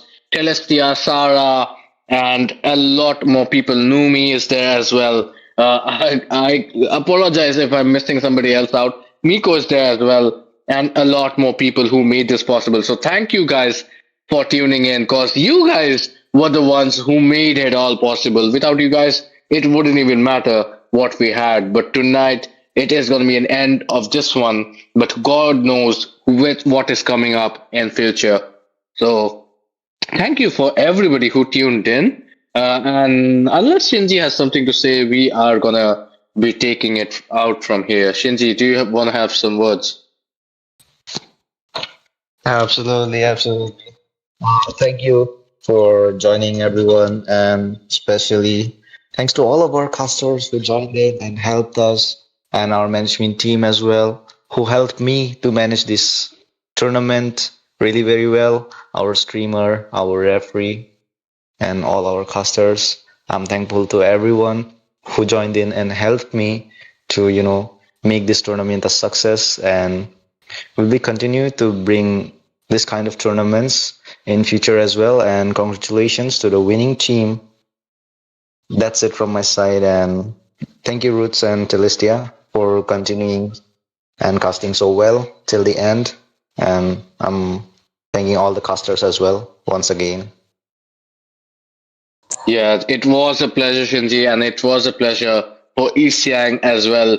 That was a really well-defined memory. History books have been written today, and who knows what is in store for the future of Mobile Legends in India as well as Siang Esports. Let's hope for the best. But for now, thank you for being such a lovely audience. Thank you for all the love and support. And now we are gonna give a final goodbye. But hey, do not leave those announcement groups. Do not leave anything else apart, because there might be some good news in store as well for the future. For now, it is going to be a goodbye. Have a great year for the 2026. The year has just begun, and so has the next part of your life. So have a great life and stay healthy. Keep playing and keep the passion on for Indian esports. See ya. Take care.